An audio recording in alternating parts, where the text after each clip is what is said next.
Hello and welcome to Rumpled Trenchcoat, a Columbo podcast for all your Columbo needs. I'm Rich Nocella and I'm here with my sister, Adrian Nocella. And the episode we're talking about today is from Season 3, Episode 1, Lovely But Lethal, 1973. Starring, of course, Peter Falk as Columbo, Vira Miles as the lovely but lethal killer herself, Vivica Scott, Martin Sheen as the saboteur victim, Carl Lessing, Vincent Price as the criminally underutilized rival David Lang, and Cian Barbara Allen as Shirley Blaine, receptionist who proves smoking is hazardous to your health. Oh, yeah. So she did. The overall plot is Vivica Scott owns a beauty corporation like Revlon, and she is coming on hard times. The company's having some financial trouble. They haven't had a good product for a couple of years now. Her team of researchers is working on a wrinkle cream. One of the assistants, Carl Lessing, played again by Martin Sheen, is sabotaging the research so that he can take the formula to sell it to her rival, David Lang. Mm-hmm. Vivica finds out. She confronts him. They have an argument and she kills him. And that's the general overview. Right. But now to start getting into the details. So we're 17 and a half minutes BC before Columbo. And this starts off with a very surrealistic operating room scene. The operating room is the same as what they used in A Stitch in Crime. So they probably had that set lying around still. I wonder if it's the same as like Quincy and all those other medical. It has to be, right? I'm not sure about that, but I do know that it was the same one they used in $6 Million Man. So I'm sure that they had, probably it was used in a lot more that I just don't know about. Right. But I'm sure it was used. It was a good looking OR set. But very surrealistic. We have a man right in our face with gloves putting his hands out. Yeah. And then we see that that's actually from the point of view of the model that's laying on the table. And they have a few models laying on hospital gurneys in this OR. Very moody, very, all the lighting and everything is a little off. You have red lights, you have white lights. It's just a little weird for an OR. It's very trippy. The music's very trippy. And when you say models, you mean like actual women. Yes. Like fashion models, in other words. Yes. So like actual ladies, women, real life women are laying down on these tables and there's a procedure being done. We're not really exactly sure what's happening, but it all seems extremely intense. It's really, really a very sort of charged environment with the lights flashing and the music, and it's a little disorienting, and it seems very, very intense for what's actually going on, because what is actually going on? Because everyone needs to calm down a little bit. Yeah, everybody needs to relax a little here, because all they're doing is taking some facial scrapings, and that's it. This does not have to be done in an operating room. No. And if they were worried about it being sterile, and that's why they wanted to use an operating room, he's wearing gloves when he reaches in, but when he does the sample, those gloves are off. He's not wearing a mask. Those gloves are off. I did see that. And that's what I'm laughing too, because when I finally realized what this procedure was, it's not a facelift. There's no face transplant. It's literally what 14-year-old girls do on TikTok all the time, which is they're just like exfoliating their face. They're just doing little scrapings. That's it. Like you could have used a really rough towel or an abrasive to achieve the same thing. But the guy is sweating. It's intense. He's a bundle of nerves. At one point, someone has to tap in to take over this very intense non-procedure for him. Yes, because the Dr. Murchison, who, by the way, was played by Fred Draper, who we had talked about earlier. He was the taxi driver in Lady in Waiting. He did about 8 or 9 different roles, eventually playing a murderer. At one point, his hand starts to shake. He nicks the model a little bit. And then that's when Charlie Sheen, playing Carl Lessing, the assistant, guides him away and takes over the procedure. So very intense. And so when Murchison leaves the room, he goes to his desk where we get to see the movie and TV shortcut of this man's an alcoholic. He reaches into his desk drawer and pulls out a big bottle of booze, pours it into, I think, a piece of scientific equipment. Was it like a beaker or a flask? Like an Erlenmeyer flask, not like a drinking flask. Right. Yeah, no. It was... I mean, obviously it wasn't an Erlenmeyer because it wasn't shaped that way, but I'm pretty sure I saw graduated markings on that. It wasn't a graduated cylinder, but it was, yeah. Could it be a chicken? It could be a chicken. Can we address the chicken? I'm not 100% sure. Yeah, okay. I was incorrect. It was not a chicken. That's all I need to say. I will stop accusing things of being chickens from here on Fair out. enough. Okay. That's certainly fair enough. I actually was going to bring that up much later in the episode. Really? So it's funny that you beat me to it. So yes. So no chickens were harmed in the making of this. They weren't doing animal testing of their makeup products on chickens. No. This was just straight to humans, apparently. Okay. Yeah. Well, because this isn't all that intense. He's just scraping her face. She put on some cream. She put like Noxzema on, and then they took a skin sample. That's not really even a biopsy, by the way. No. They're just exfoliating her skin. That's really it. Like you said, a rough towel, maybe a tongue depressor. They didn't have to use a scalpel even. No. But anyway, so this guy's pulling booze out of his desk drawer. Yeah. Which again, shortcut for he's an alcoholic. He can't go even an 8-hour shift without some booze. Yeah. A lot of other professions, you could have a nice wet bar right there in your office. Probably not chemist. But the fact is, this is definitely Hollywood's way of saying not only does he have to drink, he doesn't really want anyone else to know. It's tucked in the desk drawer. Well, yeah, because that wasn't a wet bar. That was just his stash. It was his yeah, exactly. Yeah. Yes, it was just he just pulled a bottle out of his lower desk drawer along with what looked like some kind of, altered graduated cylinder. But it was and he chugs it, like he pours a pretty good amount, and he just downs the whole thing to steady his nerves. And that's when we see a close-up on a red jar that he picks up and says, "We need a miracle." Yeah.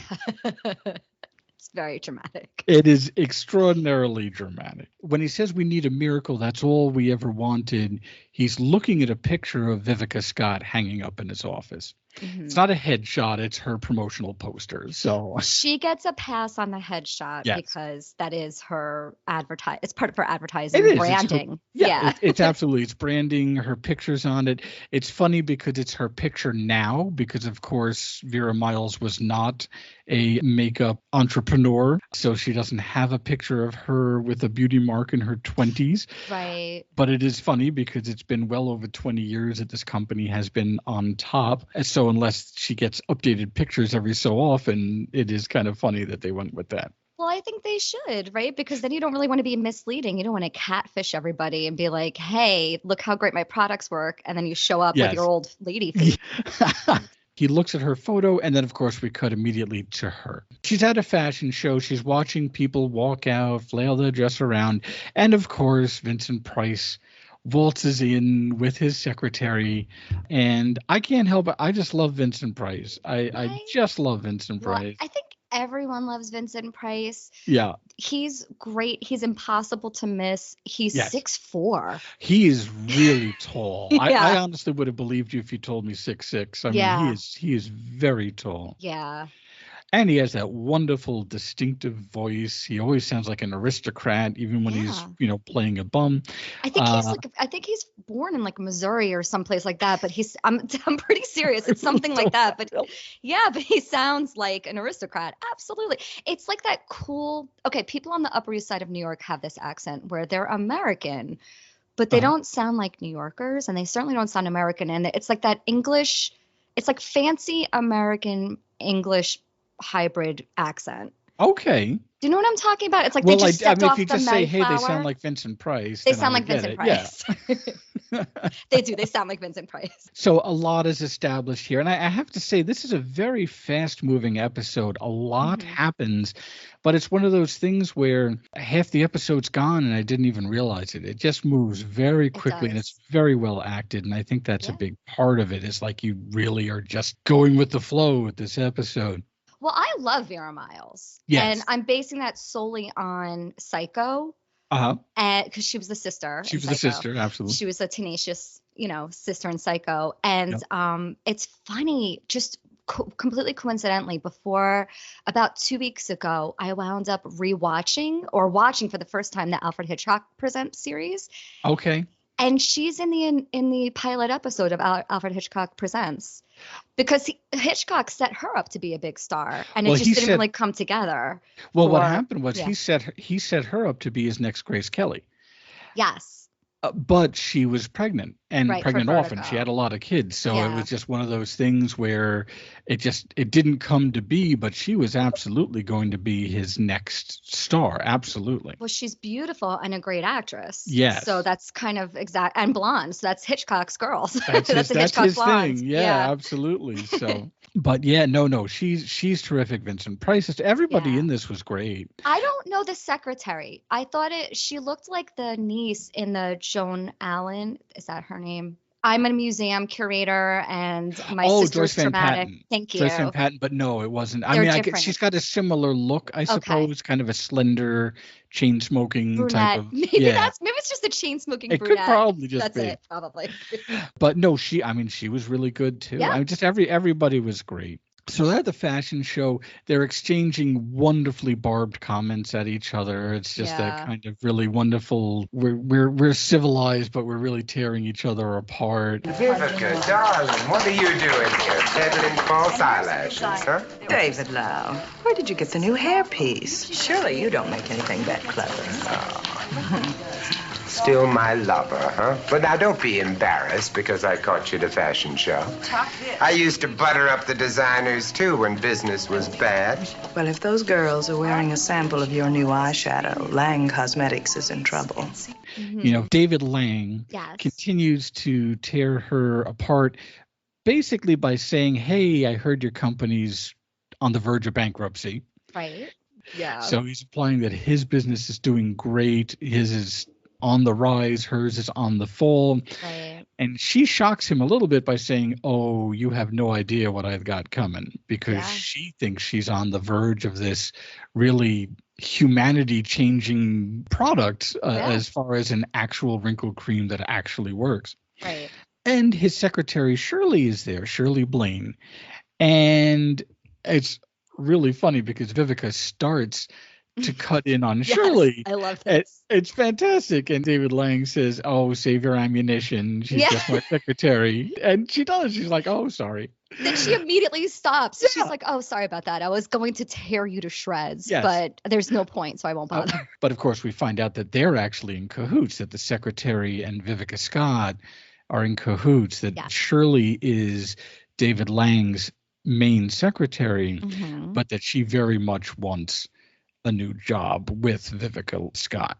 Yes. Now, we don't know at the moment, but we sense something's wrong when Shirley says, "Oh, excuse me, you dropped your pamphlet." And Vivica says, "Oh, thank you. How clumsy of me," takes it. And then they zoom in on the fact that Vivica still, of course, has her program. Right. So it was pretty clear that the secretary was trying to slip her a message right in front of David Lang. I have a question for you, because is that the first time they met and that's the secretary reaching out to her, or were they already in cahoots at that point? I got the impression they were already in cahoots, because the first time they met in private, Vivica said, "Look, I'm grateful for my little songbird, but I don't have time to talk to you right now." Okay. So I got the impression that she's been feeding her information that they've been feeding each other information the whole time. Okay. But that this was the first time Shirley has really got some pretty serious information to pass along. It is really serious. And it's serious and bad, yes. Yeah. Oh, they even make a comment, David Lang, saying, "Yes, you haven't had a good product in about 3 years since you pirated that French lipstick." And that's when Vivica says, "Oh, you have no idea what I've got coming." Right. But we find out he does have a pretty good idea of what she thinks she has coming. Yeah. Yeah. He has $200,000 1973 money idea of how much he's got coming. Now they're back at Vivica's office. And wait, we have to stop though. Yes. And I'm so sorry. Of course. But we're at a fashion show in the 1970s. And we haven't discussed anything. The fashion in this episode. Yeah. I didn't know what happened because what you missed clearly this is what everyone's tuning into this podcast for, Yes. is at the fashion show when they first have the announcement of the models walking down the catwalk, they say they're debuting another line in their caftan series. I'm dead serious. And the model comes starting down in the most spectacular caftan. It's like the most caftaniest caftans of all caftan time. So she comes down in a caftan. His secretary, Lang's secretary, inexplicably is dressed like she's going on safari the entire episode. Like, really I just need a pith helmet. Like, I don't know what else is happening. Vivica is wearing a turban. So we got through this whole scene, Rich, and you didn't even mention that she's wearing an actual turban. You know what? I'm sorry. And so when David Lang, who is played by Vincent Price, fades into the background of fashion, we do need to discuss why. And Yes. that's why, because she's wearing a turban. Just casual turban wear. Just wearing a turban. Just absolutely just kind of, there's a turban. I'm not predicting your future, but I am wearing a turban. Which is funny because she has such a distinctive haircut and she's covering it completely with the turban.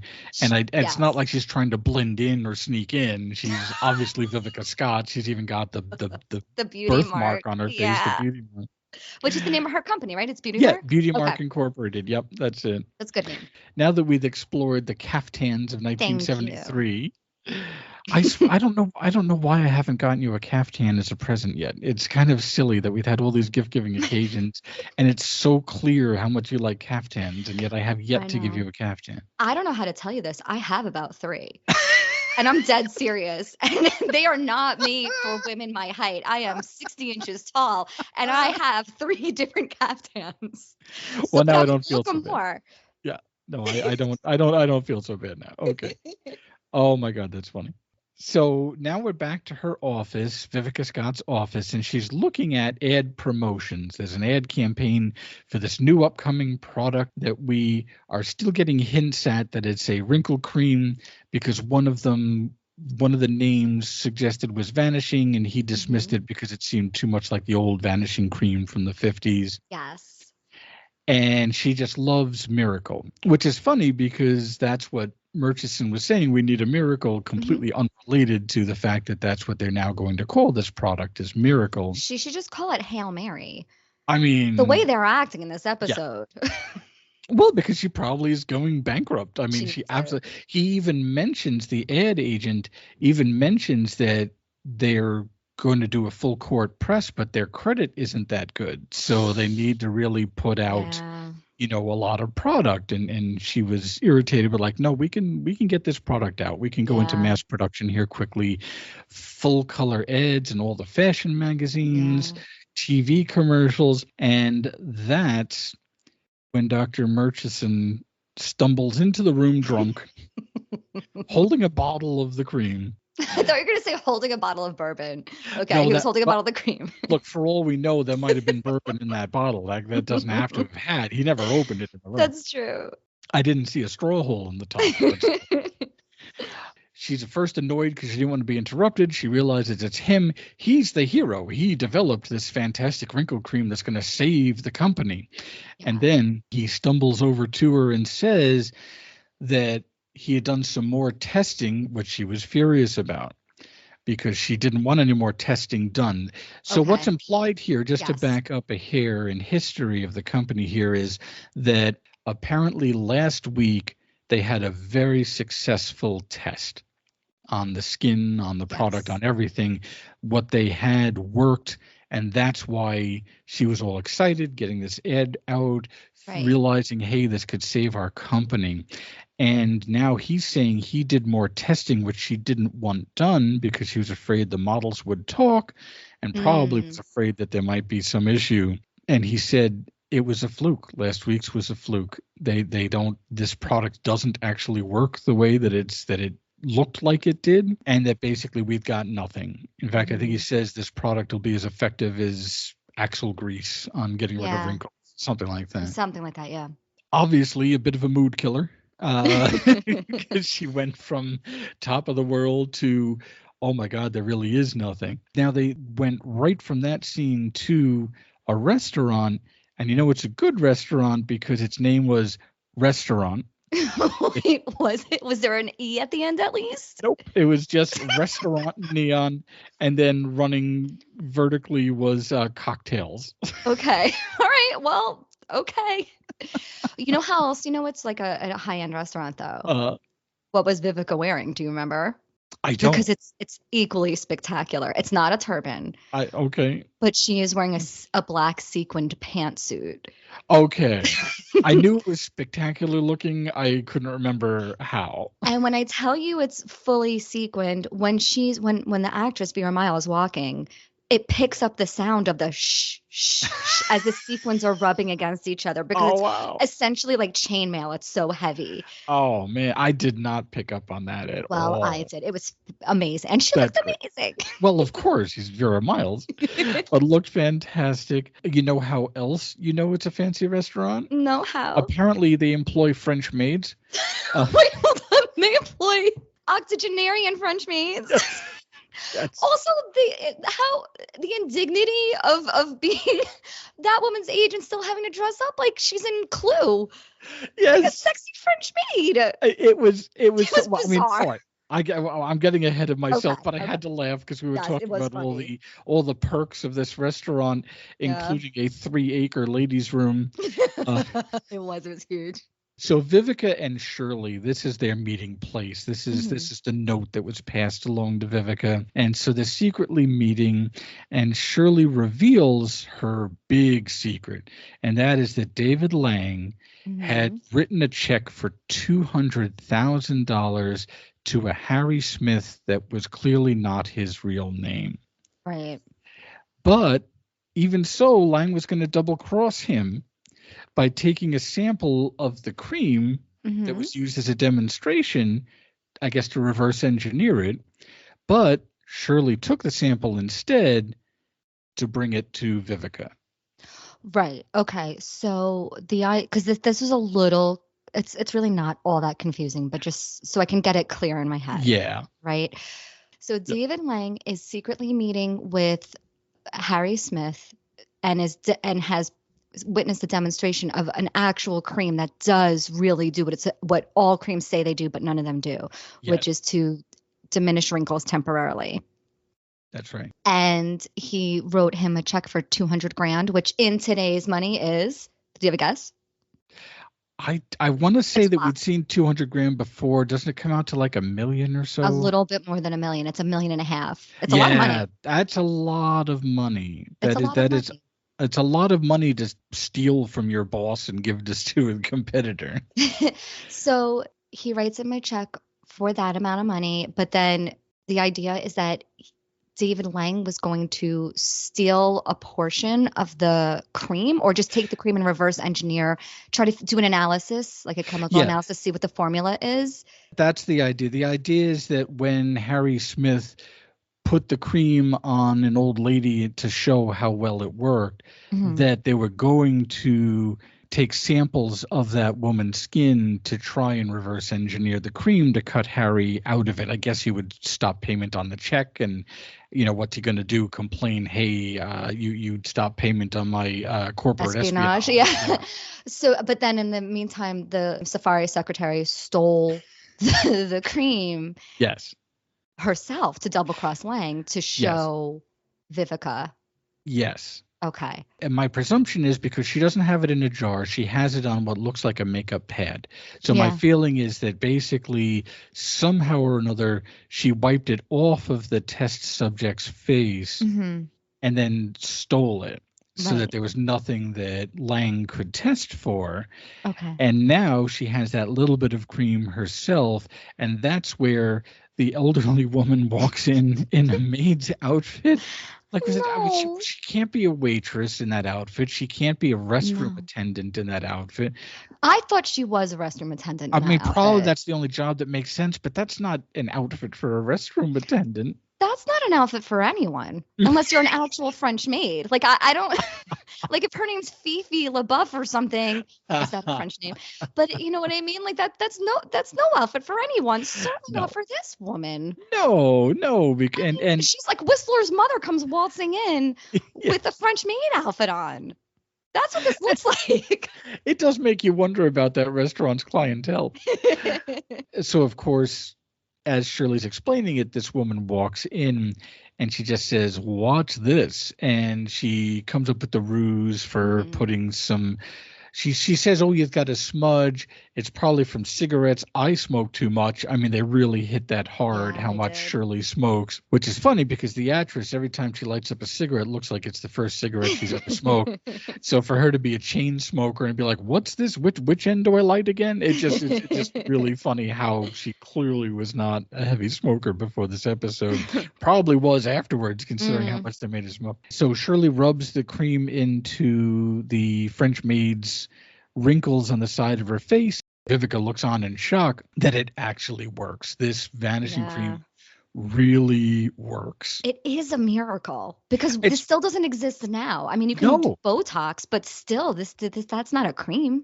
It still does not exist now. It does not exist to this day. And as Vivica said early on, this is a product that women have wanted since ancient Egypt, that they were trying to work on getting your wrinkles reduced, and that Shirley said, and the effects last all day. So it's something you could apply once a day, and it just removes these wrinkles. So I would steal it now if I could. I mean, you could see how this is a product worth murdering over. This is something that, this is a billion dollar, maybe $1 trillion. It's like when they found out that Viagra worked as something other than a blood pressure medicine, and they were like, cha-ching, this is, if somebody stole that formula and tried to sell it elsewhere, you're finding their body floating in a river somewhere. So that we know the product actually works. Then Vivica says, "Hey, what did this Mr. Harry Smith looks like?"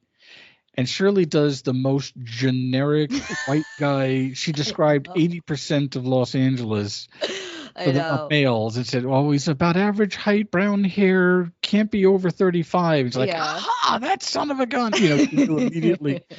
So she should have described him as someone that looks like half Charlie Sheen and half Emilio Estevez, because that's I'm watching this episode and I'm like, he looks exactly like Charlie Sheen, looks exactly like his dad. And then he does another ring. I'm like, Emilio Estevez looks exactly like his dad. And I'm like, absolutely, that is crazy how one man can look like both of his sons simultaneously. Which both don't really look much like each other. If they you put really them side by side, but they absolutely have certain features. You're right. It all comes together.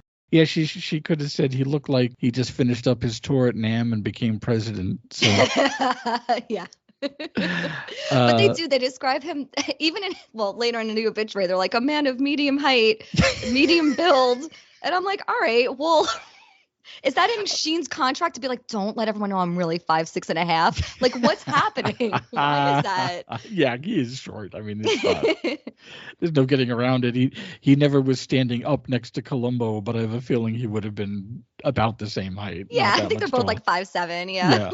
So of course, crash cut to Vivica yelling into her phone, holding a personnel file with, of course, Mr. Lessing's picture on it, screaming for her lawyer, who isn't home because he's out playing squash.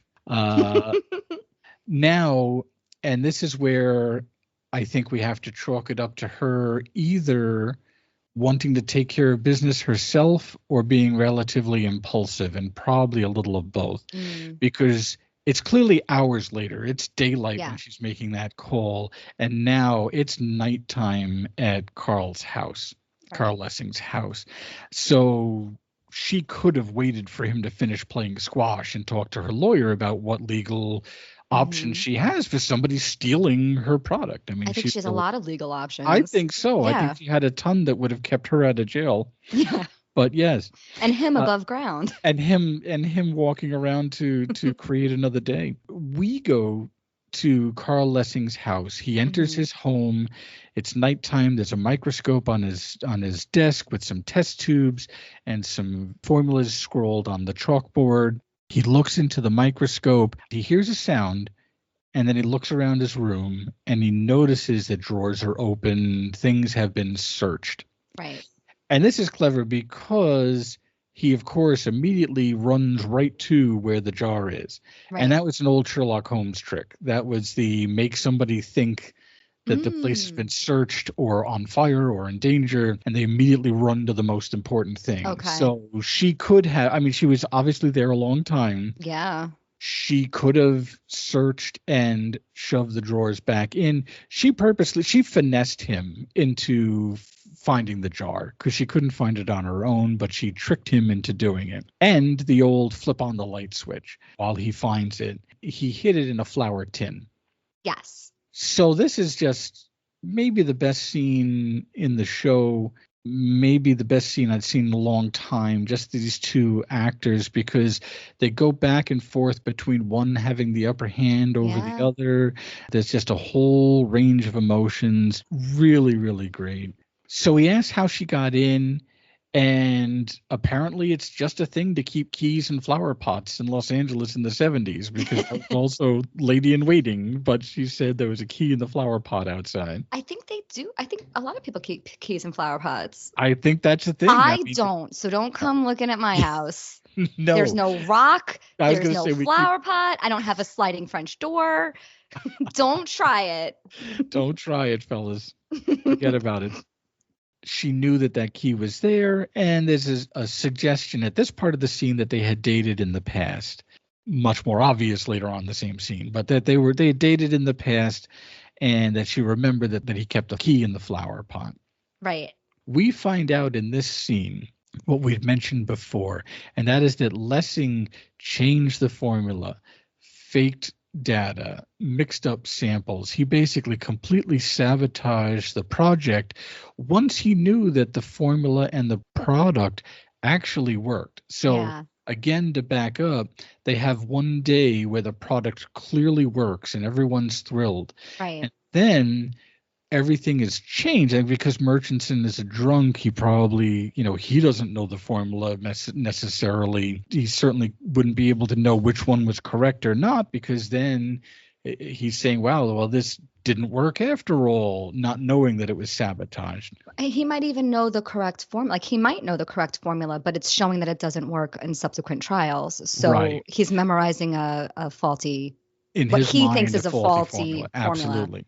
It's really terrible, because I'm sure that was adding to his stress and alcoholism that this was like a year's worth of research that he thought worked and was going to save the company. And himself. And now it's a bust. And himself, absolutely. And it's now a bust, and the whole department got fired. We'll get to that. Now it's kind of cat and mouse. He's flat out admitted that or at least it's so implied, and he doesn't deny it, that Lessing is taking the formula and selling it to Lang. So Vivica says, well, what can I do? And he says, make me an offer.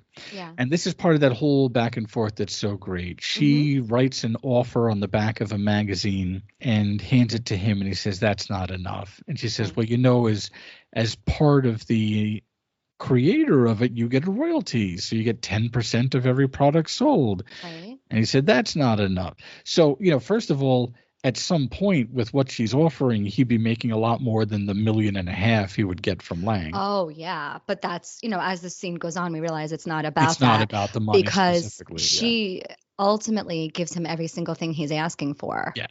Yes. He then, when she says, well, what do you want? And he just kind of stares at her, and she says, you want me? Mm-hmm. Okay. He's handsome. He's young. She likes young, handsome guys. She's certainly willing to be part of that. And then he says, and I want a partnership. And that's the first time she balks. She's like, never. You're never going to be a partner. But then she relents briefly. Yes, but then she's like, oh, my God, what am I doing? Because this really is like $1 trillion. It's $1 trillion thing. If he's a partner and takes half, she's still a multi-billionaire. She's in business forever. Forever. Absolutely forever. So she says yes to that. Mm-hmm. And then again, a really great scene. And it is just such good actors. He kind of places his hand on the back of her neck, and they're about to kiss. And instead, he pulls her head back by her hair. And it's very sudden and violent, and he says, no, thank you. Yeah. And it's what that was all about. So the implication is that when she was dating him a few years ago, she was seeing it as a fling, but clearly it hurt him badly when it ended. Like this is what it's about. This is not like he's happy to just get a couple of million, which I can understand. It wasn't even his work. All he did was show up. He might as well have swept the place. But it was clearly about a chance to humiliate her again. So he then turns his back and as he's saying, there was a time I would have given you anything, but after the fear of bankruptcy, having her emotions, think, okay, I can still be saved after all and save the company after all. Giving him everything. Including herself. She was throwing herself at him. Yes. Everything. Yeah. And then to have him just do that, she, in a fit of rage, picks up the microscope and just smacks him on the head with it. Those are heavy too, by the way. Yeah. Those I was surprised. Are heavy. I have to wonder if that was a prop or if she's very strong because she just picked that right up. It looked like it still had some heft to it, so I imagine she was just strong enough to do it. But. Yeah, no, I think I think it was a real microscope, but those are like we have the same ones where I work. We still have the microscopes from the 1970s, because my office looks like the set of Barney Miller. But we do, but they're heavy. That what I'm saying is that could, unlike the jar of Pond's cold cream in Dagger the Vibe, this absolutely could, I feel like, easily kill somebody. Oh yeah, I think it would be hard not to kill somebody. Yeah, if you hit them. If you hit them with it, absolutely.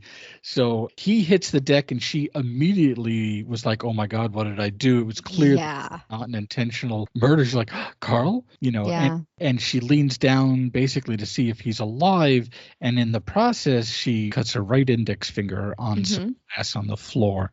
To mention, as part of this scene, he makes her a drink and she slaps it out of his hand.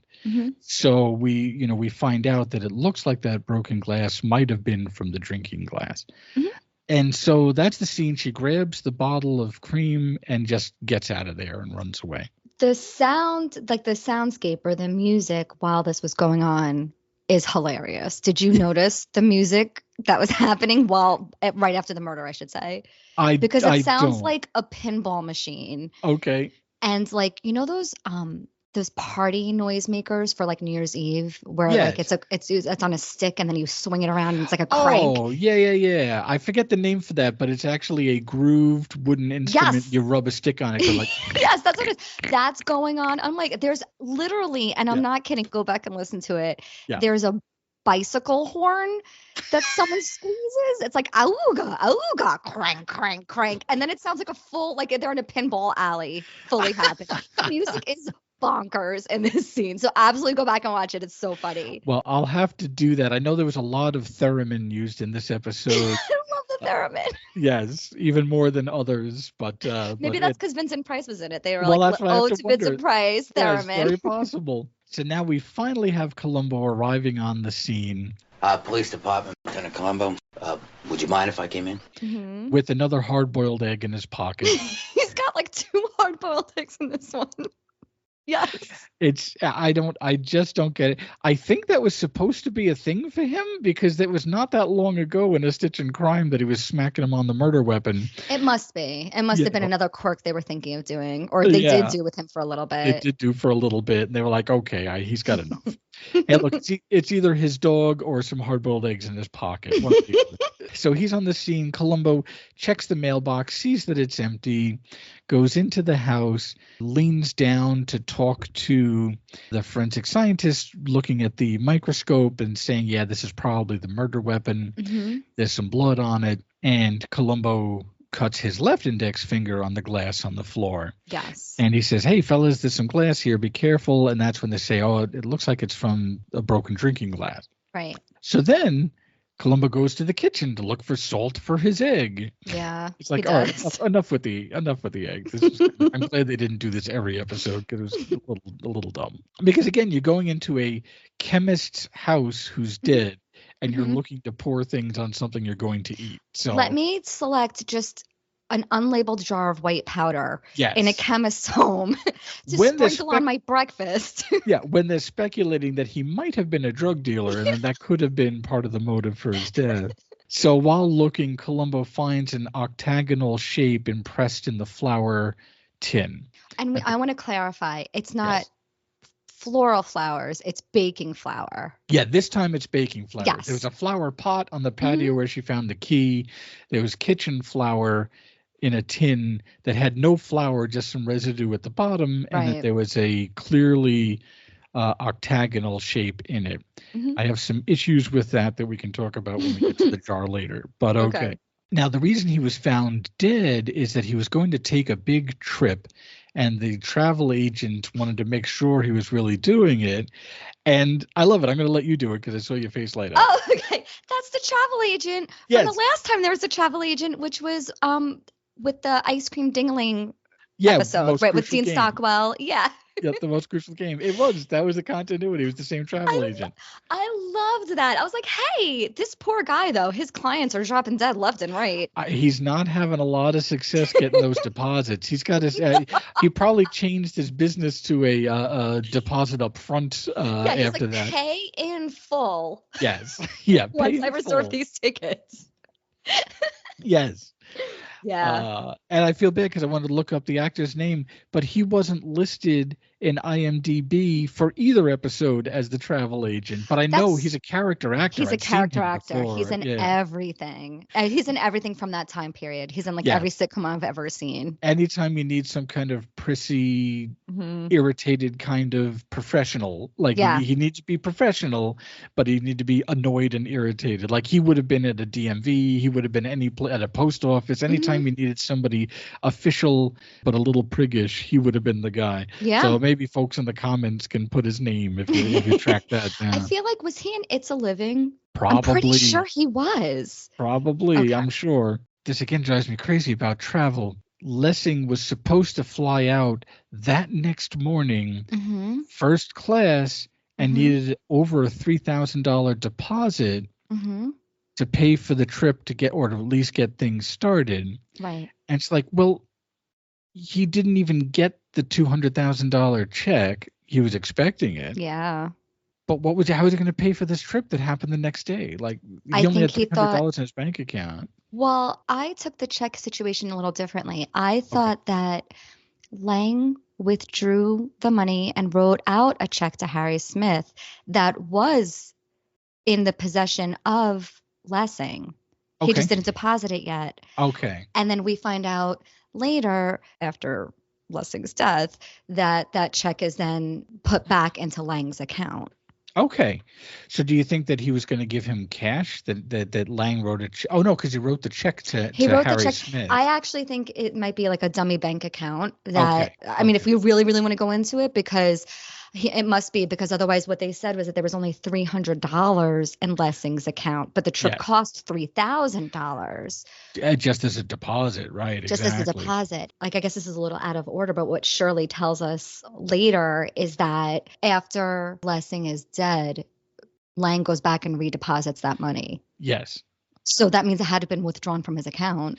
It had to have been, because you're right. Otherwise, he would have just ripped up the check. Yeah. If he just wrote a check and didn't do anything. Okay, you know what?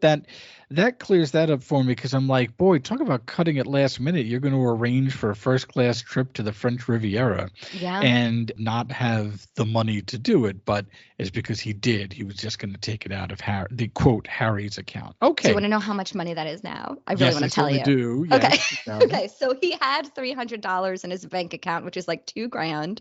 Okay. The trip cost about $20,000 today's money. Okay. So just throw on an extra zero. Trip. Yeah. Expensive trip. Nice trip.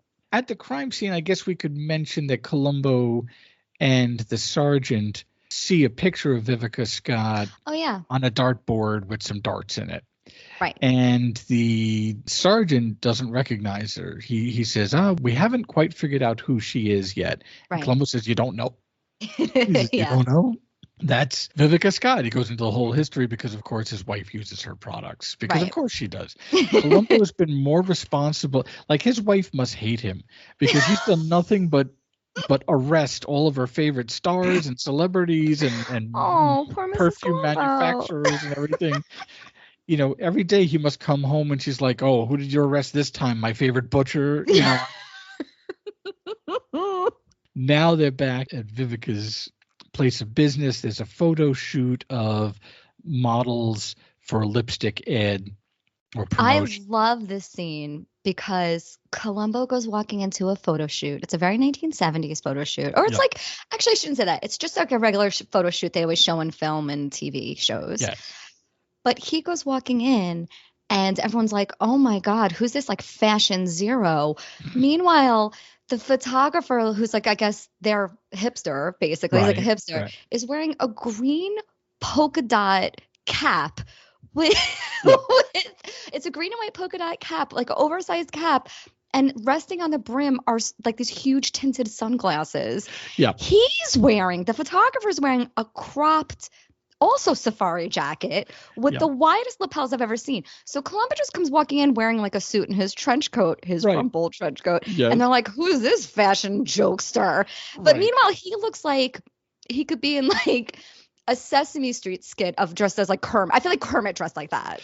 Look, Kermit would have, because that was the late 60s, early 70s, especially if it was on Saturday Night Live or early Muppets.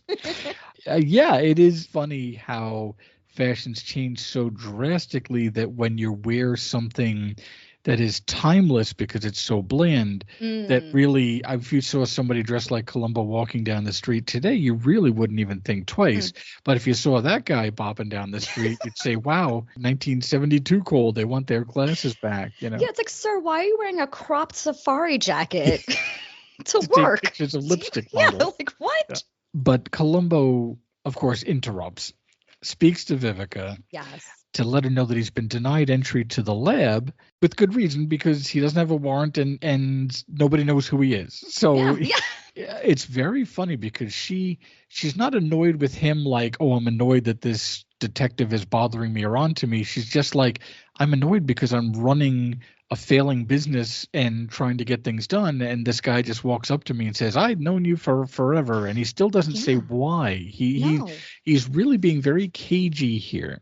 He's annoying. Yes. Like if you're her and you've built an empire and now it's falling and you've secretly murdered somebody, you're going to be a little busy and on edge, right? Yeah. And meanwhile, she still needs the formula. Yeah. As far as she knows, when she killed Lessing, he said the formula he hasn't memorized. It's not written down anywhere. Yeah. So she has a jar with supposedly the miracle cream in it. Yes. So they're going to have to analyze, hopefully with such great certainty, the exact formula of that cream, because the formula died with Lessing. And sure as heck, the alcoholic doctor doesn't know. He's not going to know because it was changed so many times. And who do we know? Even if he created the right product, Lessing changed the formulas. So even if he goes back in his notes, it's going to have the wrong information.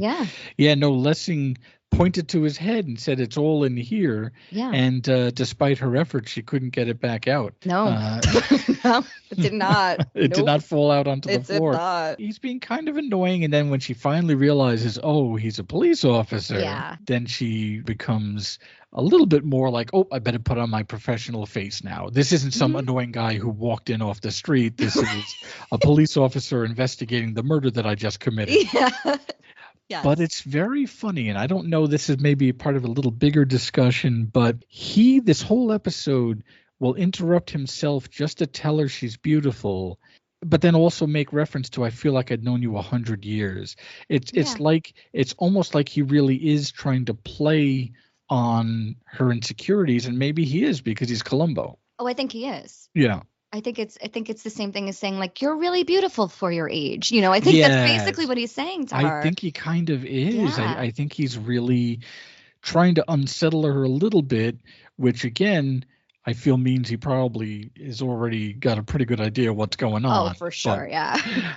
So she gives him permission to, she says, well, I'll see to it that you can have access to the whole place. Yes. He asks her about the personnel files. Because Lessing's was the only one that was put backwards back into the cabinet, and she's playing dumb. And he says, those things are usually confidential. Who's got a key to that? And she says, well, I do, and so do a dozen other people.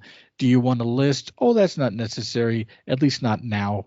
Right, So right. he's saying, but I'm still looking into it. He starts to walk away. She pulls a Columbo on him She does. by saying, "Oh, Columbo," and he turns around to face her, and she says, "Please let me know when you've found out who the killer is." Mm-hmm.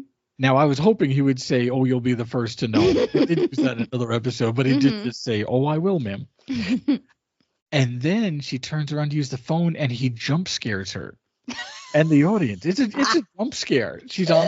It is a jump scare. And he's right there. I mean, he was at least 40, 50 feet away. You're and right. Now he's there. He's right there. And it was to talk to her to say, by the way, I don't think it was a murderer. I think it was a woman, or at least a woman was there. Did they not call women murderers back then? Maybe they called them murderesses. Murderess. I mean, I think that's probably right. I think that's what he ever used meant. that. Yeah. No, you're right. That was never said. Right. But I feel like, how now most times you'll say an actor for a male or female actor. Correct. But so obviously you can still call female actresses or actors actresses. Yes. I feel like that's kind of what he's implying. Yeah. Because what he meant to say is, I don't think the murderer was a male. Yes. I think it was a woman. Right. But it was awkward. It was a little awkward the way it was worded. It was a little awkward. I have to wonder if Peter Falk was really sick that day, actually sick, because he was like talking in low tones and kept clearing his sneezed throat. At one point, and coughed. So I don't know if that was his mannerisms or not, but he had a couple of things where it just seemed a little off, and that was one of them. Regardless, what he's really saying, like you said, is I think the killer was a woman, or at least a woman was there, because the figures that were scrawled on the back of the magazine when she was negotiating with Lessing was written with an eyebrow pencil. Right. A black eyebrow pencil, which is one his wife uses to make up a shopping list because she can't find a regular pencil in her purse, which also means his wife is probably brunette. Because that's when Vivica says, well, you're wasting time. I'm a redhead. Only brunettes use a black eyebrow pencil. And so he then kind of nods sagely, and now Columbo's in the lab. So because he got access to it, he's now in the lab with Bruce Kirby, the actor, playing a janitor, and he got a promotion because later on he plays a sergeant multiple times. He does. I love Bruce Kirby. Me too. And Bruce Kirby Jr. I like them both. Yep. Bruce Kirby is cleaning up the lab. His name says Doug, so I guess I could call him Doug. Okay, he's got a name tag Doug on his shirt. But so Columbo tries to find out information, but Doug really doesn't know much about the people. The only real interest of that scene is that we learn that he has to clean out the lab because the security is so tight around basically keeping company secrets, keeping company formulas, non-disclosure agreements, all of these things that it's when a project is over, everything is destroyed. Yes, and that is the case. We see him gathering things up. He was a pretty bad janitor. That's probably why he became a sergeant, because he was dropping test tubes. He was emptying the trash and leaving some in it and shoving it down. It was just funny. The blocking on that, we saw a little too much. So what we found out was that not only is everything being destroyed because everybody got fired because the project went badly, but there's a jar missing, and that the jars were red and have an octagon shape on the bottom. And that every project has a different color jar with a different shape on the bottom to kind of keep things set. And that kind of made sense for the time. Now they'd probably just print different lot numbers on them, but it kind of made sense as an easy reference to, okay, this is from this project. Yeah, it's a smart way to code things. Yeah. Yes.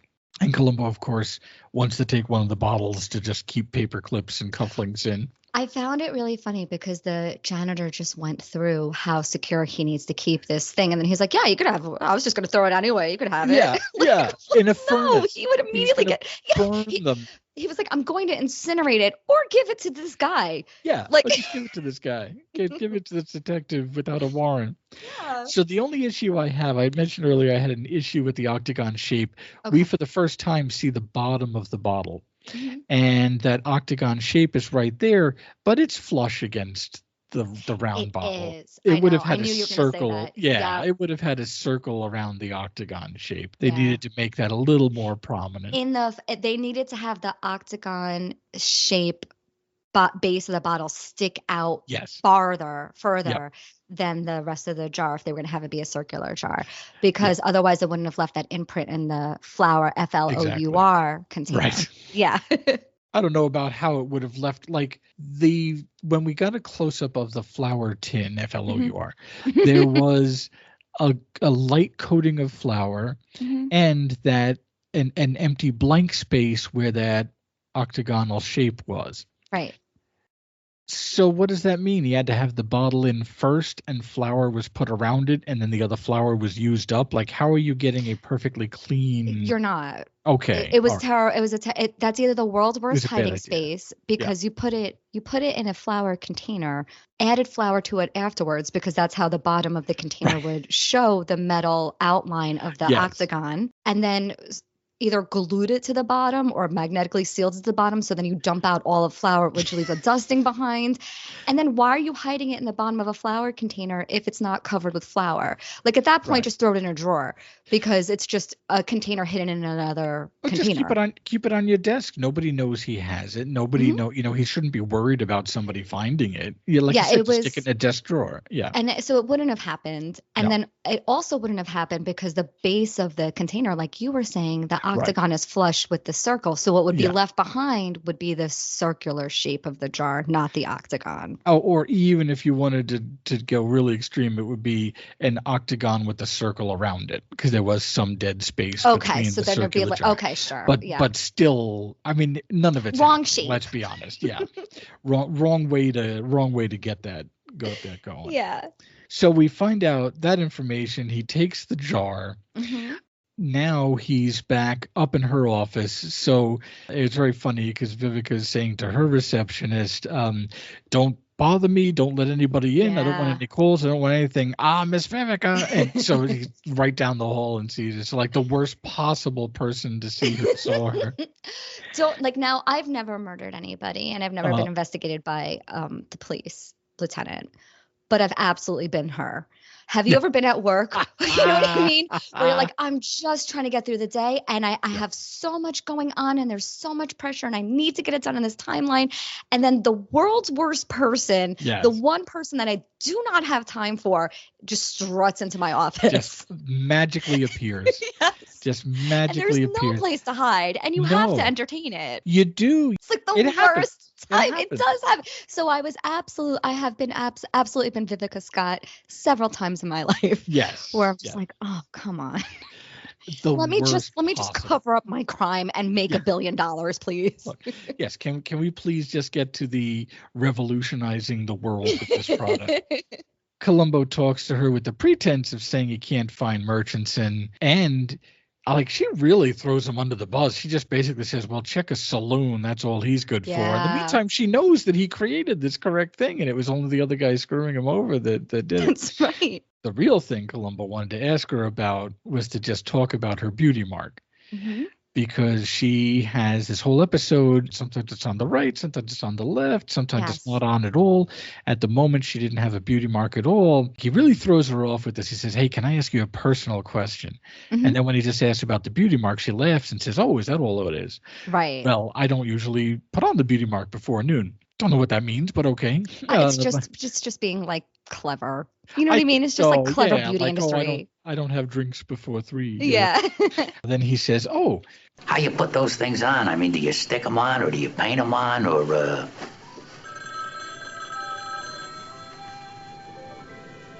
Well, I can tell you're not interested in your mind someplace else. Don't worry about it. I'll ask somebody else. Oh, no, Lieutenant. I don't mind telling you. I use an eyebrow pencil, of course. A black one. And she is deer caught in headlights. This is her really realizing she made not a mistake, but that this is a problem. This is a problem. She got caught almost immediately. Like, this was not that many scenes ago that she said, "Oh, you're wasting your time. I don't use a black eyebrow pencil. I'm a brunette. I mean, I'm a redhead. Every single day I use a black eyebrow pencil." That was a bad one. So she finally is rid of Columbo. She runs to her office, dabs her right index finger into the cream, and is just, you could see the dollar signs dancing in her head. Yeah. And she locks the jar up in her wall safe. and then immediately goes to talk to Shirley Blaine. And she starts to scratch at her finger a little bit because Shirley Blaine isn't there. And she calls, what we find out is several times. And one of the times she calls, Columbo answers. And she that was so funny. Do you know, I forgot about that until I watched it again. I was like, it's really funny. It's really funny. So she's calling. No, she can't escape him. So she's calling Shirley's office line, her office line, her work number. Yep. And Columbo answers. Again, it's like, I'm just trying to get through my day. Why is this guy everywhere? He is everywhere. And so she hangs up. She doesn't have to talk to him. Yeah. But she certainly knows. I mean, look, this is a person she was trying to reach because they're committing espionage or trying to fight committing espionage. It's very illicit activity that she's trying to reach this woman, and the lieutenant of the police department of homicide who has really caught you in a terrible obvious lie is now answering the phone at your one ally's location.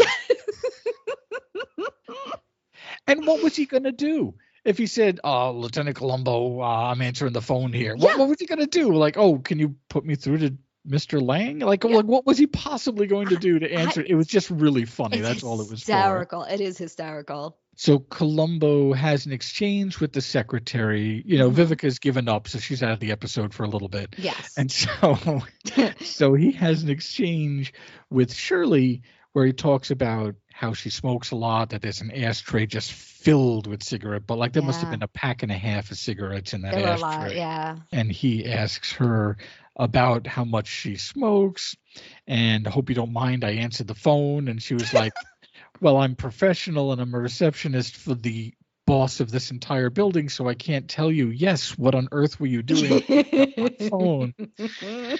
So she's as polite as she could be about it, but it's Do you know what? It's funny because in the last episode, which was the season finale, the double shock of season 2, all his interactions with like the chief assistant was horrendous. Like it did not go his way. She hated him.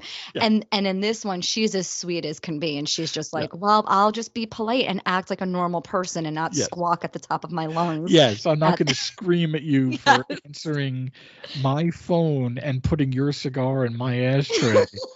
And then also chastising me like a child for smoking. Yes. You know, for like smoking while he's smoking. Yes. She's just like being, I think how most secretaries would be. It's just like, all right, let me just I would think so. Answer politely. Just kind of like, let me do what I can to get this guy on the way. Because don't forget, she knows her boss is up to a lot of shady stuff. Oh, she already knows that he's responsible for trying to commit espionage. That's right. And so now a lieutenant of the police force, I don't know that he said homicide. I think he just said I'm with the police or something like that. So she's probably not going to want to rattle his cage too much, considering he's about to see her boss, who she knows is a crook. Right. So he goes in. She says, "Oh, do you want me to tell Mr. Lang what it's about?" "Oh, don't bother. I will." Right. And then he borrows a newspaper. Now, she pretended not to recognize Lessing's picture in the paper because, of course, the front page news is him getting brained by a microscope. Okay, so let's discuss all of this for a minute because guess who does have a headshot in this episode? Not Vivica, but Lessing has a headshot. Why would a chemical technician have... That's like a brooding, sexy picture of Martin Sheen. He looks like Jack Kerouac auditioning, like for like a looks like a beat poet in that headshot. He's got a black turtleneck on. His hair is mussed just so. He's staring. He's not Steve Jobs. He's a nobody in this company. Yeah. He's a technical assistant, chemist. He's not even a chemist, really, right? Or he is a chemist. He's not a scientist, they say, right? No, he's a chemist assistant. He's a chemist who has that position, but he is assistant. They went way out of his way to say, well, he's not even really a chemist. He's a chemist assistant, as it says in the paper. Columbo said that. So, like a regular employee. Yeah. Like I know I have an ID badge at work and I do not look like that. There's no good lighting. It's like a DMV shot. So the idea that that's the front page, I mean, it's hysterical. So he has a full headshot. He has a full headshot that we're going to count as the paper and his work ID because yes, my work ID looks like it was shot 70 yards away. It's dark. I have a beard in it that I haven't had for 10 years. I Yes. got, it's awful. It's just Yeah. an awful picture because it's your work ID. You Right. smile. If you smile, it's a good shot. Other than that, Maybe. that's about it. Maybe. I smile in mine, but I tend to smile most of the day anyway. But the fact is that it's so funny that, yes, that was absolutely a headshot for his work ID that they then used for the paper. Like he didn't have another picture of himself anyplace. That That's just why was it's the employee photo. That's why it's so funny. It's like this brooding picture of him in a black turtleneck. It's clearly just Martin Sheen's headshot. Yes. Yeah. The receptionist Shirley pretends she doesn't recognize Lessing. Mm-hmm. Columbo goes into the office with the paper. David Lang pretends he doesn't recognize Lessing. Right. Nobody knows this Lessing guy. Nobody should know Lessing. They shouldn't. If they were being honest, they shouldn't know him. Right. But If they all do. They all Yeah. do. But if they're being honest, nobody should know a chemist assistant at a rival company. Absolutely. So Columbo has a little exchange with Vincent Price as David Mm-hmm. Lang. I mean, there are literally thousands of chemists in cosmetics. Now, why you should come here and question me about some unknown, I just don't understand. Mm-hmm. Mr. Lang, the phone company tells me that you've only had this number for a few months and that it's a private number. Well? Well, I was sort of wondering why this Carl Lessing would have it. You see, my office told me that they found this number scribbled on a small piece of paper in Mr. Lessing's wallet. Well, why the devil didn't you say that in the first place? Well, I wanted to make sure first, sir. The original title of Prescription Murder was Enough Rope, and this is absolutely what Columbo was doing. He's letting he's letting Lang say, "I don't know him. I never heard of him. I never saw him. Who is this guy? What is a newspaper? I don't even know. Where am I? Who am I?" Yeah. And then Columbo says, "Oh, by the way, he had your private phone number that was brand new in his pocket, written down in his pocket." And Lang even says, "Well, why didn't you say so in the first place?" I love that. I love that Lang isn't like trying to cover up or backpedal. He's like, well, why did we just waste time? Yeah, that was fun. And so as Columbo walks out, the two of them are both Shirley and Lang are kind of smugly looking at Columbo like, "Well, you can't catch us on anything." To the point where almost everybody says, "Yeah, I wish I could have been more help." And Columbo always says, "Oh, you were a big help." And this time he says, "Yeah, me too." Yes. And as he walks out and gets off the elevator, we now see Columbo start to scratch his affected finger. Right. I'm not even going to mention it because from this point on, for the rest of the entire episode, they're both just scratching their fingers every chance you get. Yeah, and she's wearing, Vivica is wearing the most beautiful leather racing gloves for the rest of this episode. Yeah. Different ones. Different ones, Shine. absolutely. Yeah, they always match her outfit. Sometimes they're white, sometimes they're tan, but but she's wearing leather gloves, as you say, the entire rest of the episode, and still scratching through the glove. Yeah. And but we're mentioning this is the first time that now Columbo is doing it. That's right. Shirley and Vivica meet again, only now they're in a dress shop. Yes. Shirley feels that Lang didn't kill Lessing because when he saw the photo on her desk in the morning, on the newspaper, she had her newspaper out. Lang walked in, saw the photo. We didn't see this as an audience. She's just describing this. Right. That he looked pale as a ghost. That Lang looked pale as a ghost because this was his contact. This was his ticket to $1 billion himself, too. Right. So when Lang walks in and sees the newspaper article, he realizes that this person's been murdered. That's why. Yeah. Okay. Yeah. Yes. Yeah. I mean, so many emotions going through his mind. He took out a $200,000 from his bank account to give to somebody who was going to make him billions and billions. Now kiss that billions goodbye. And now I'm involved in a murder. Yeah. Which would involve espionage. So even if they're investigating the murder, they might find the espionage. I mean, that's right. When we get to will it hold up in court, Lang may do more jail time than Scott would. But that's why he looked that pale, and it was clearly a surprise. Yes. So that's what I think we're going by. We're going by Shirley's ability to recognize her boss, which I feel she probably would, and that she would recognize that emotion. Right. So he was shocked to learn that he was dead. Lang was shocked to learn that Lessing was dead. Yes. Okay. Yes, and that convinced Shirley that Lang did not kill Lessing. Right. So, of course, they have, Vivica and Shirley a little back and forth in there. Mhm. And it's very funny, even when trying to provide a cover for other people who might be listening, she's still being really kind of catty to Shirley. She says, "Oh, let me see that dress. I'm sure it's not your size anyway." And she walked over, I thought she did that. Well, yeah, but didn't she do that to pull her away from another client? She did, but in other words, she could have been nicer about it. She could have been nicer. Like she basically said, "Well, you're too fat for that dress," or whatever. However you would interpret that. I mean, she wasn't. She's a rail, but either way, they both are. Yes. It was just a funny way for her to get her out of the way. Yeah. Is to insult her about the dress. Yeah. And then that's when Shirley makes her big mistake. Because it was all gearing up towards Shirley having a much better job with Vivica by being her mole. Right. And if she was satisfied with that, I don't think anything else would have happened next. I guess we could talk about that later. But Shirley's basically saying, "Hey, this dress is $450. I wonder if I could afford this." Yeah. And then she said, and maybe I have the order wrong, but she said, if Lang didn't kill him, I wonder who did. Yeah. She's now making the huge Columbo blunder of blackmailing a murderer and then planning to meet secretly and alone later on. So, yeah, the blackmailing wasn't great. My question to you is, Shirley just thinks this because of the extreme motive? Is that really the only reason why? Like, what would make her think that since she knows Lang didn't, right? Why is Shirley assuming that Vivica Scott it did, or is it just simply because if not Lang, then who? Yeah. Oh, okay. No, I think that's exactly. If not Lang, then who? And look at it from Shirley's point of view. Shirley said, "Hey, your research scientist is trying to sell your product to my boss, and now that guy's dead, and my boss didn't do it.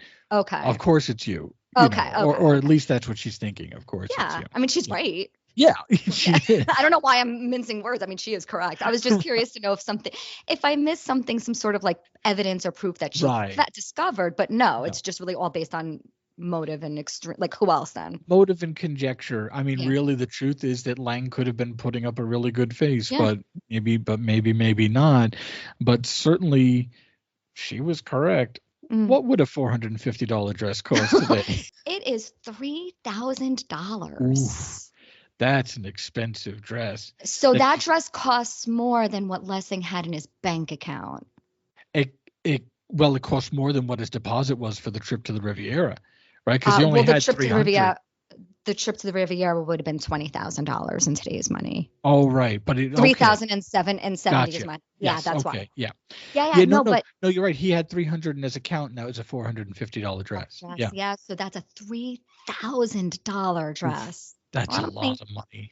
A lot of money. And you know what? With that level of blackmail, she should be able to afford it. She should absolutely be able to afford it. Honestly, she should have been able to afford it even if she just came on as Vivica Scott's personal assistant.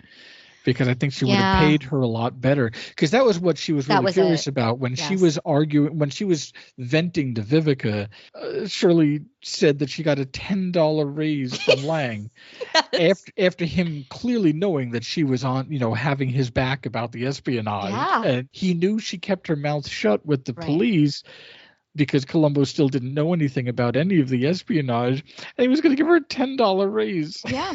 Yeah, which is like less than $200. Yeah, I mean, like nothing. That's insane. It wasn't like $10 an hour, but it was certainly not what she should have been getting for what she was willing to keep her mouth shut about. It's $71.06. Yeah, so $71.06 is what he was going to give her, not an hour raise, just as a raise. We don't know if it's even a day, probably not. She just said a $10 raise, and that's all she said, and she was that furious about it, and rightfully so. Even if that's a paycheck, she just saved him from, she's keeping her, as far as Lang knows, Shirley's keeping her mouth shut. Yes, keeping her mouth shut. He certainly knows she's keeping her mouth shut with the police, which would have been worth a lot more. That's what I mean, yeah. And he doesn't know that she's blabbing to the competition, right. but at the very least, just not telling Columbo, oh, yeah, I saw that guy. He came and talked to my boss the other day, and he was selling, but that's not his name. He's not Lessing. His name was Harry Smith, and he came in offering this product that blah, blah. Yeah, she didn't say any of those things. She didn't say, and then my boss wrote out a check for $200,000 to Harry Smith. Like, no. No, not at all. Yeah, so he could have given her more than $71.06. I really think he could have. I think Vincent Price went a little cheap on that one. So they agreed to meet at the farm later that day at 3 o'clock in the afternoon. Now we cut to Vivica putting a chemical crystal in the filter of a cigarette. And she sees Columbo's car pull up at the farm, which we find out is a fat farm. That she apparently runs as part of a beauty. This always confused me much earlier on. Now I kind of get it. It's kind of like an all-encompassing.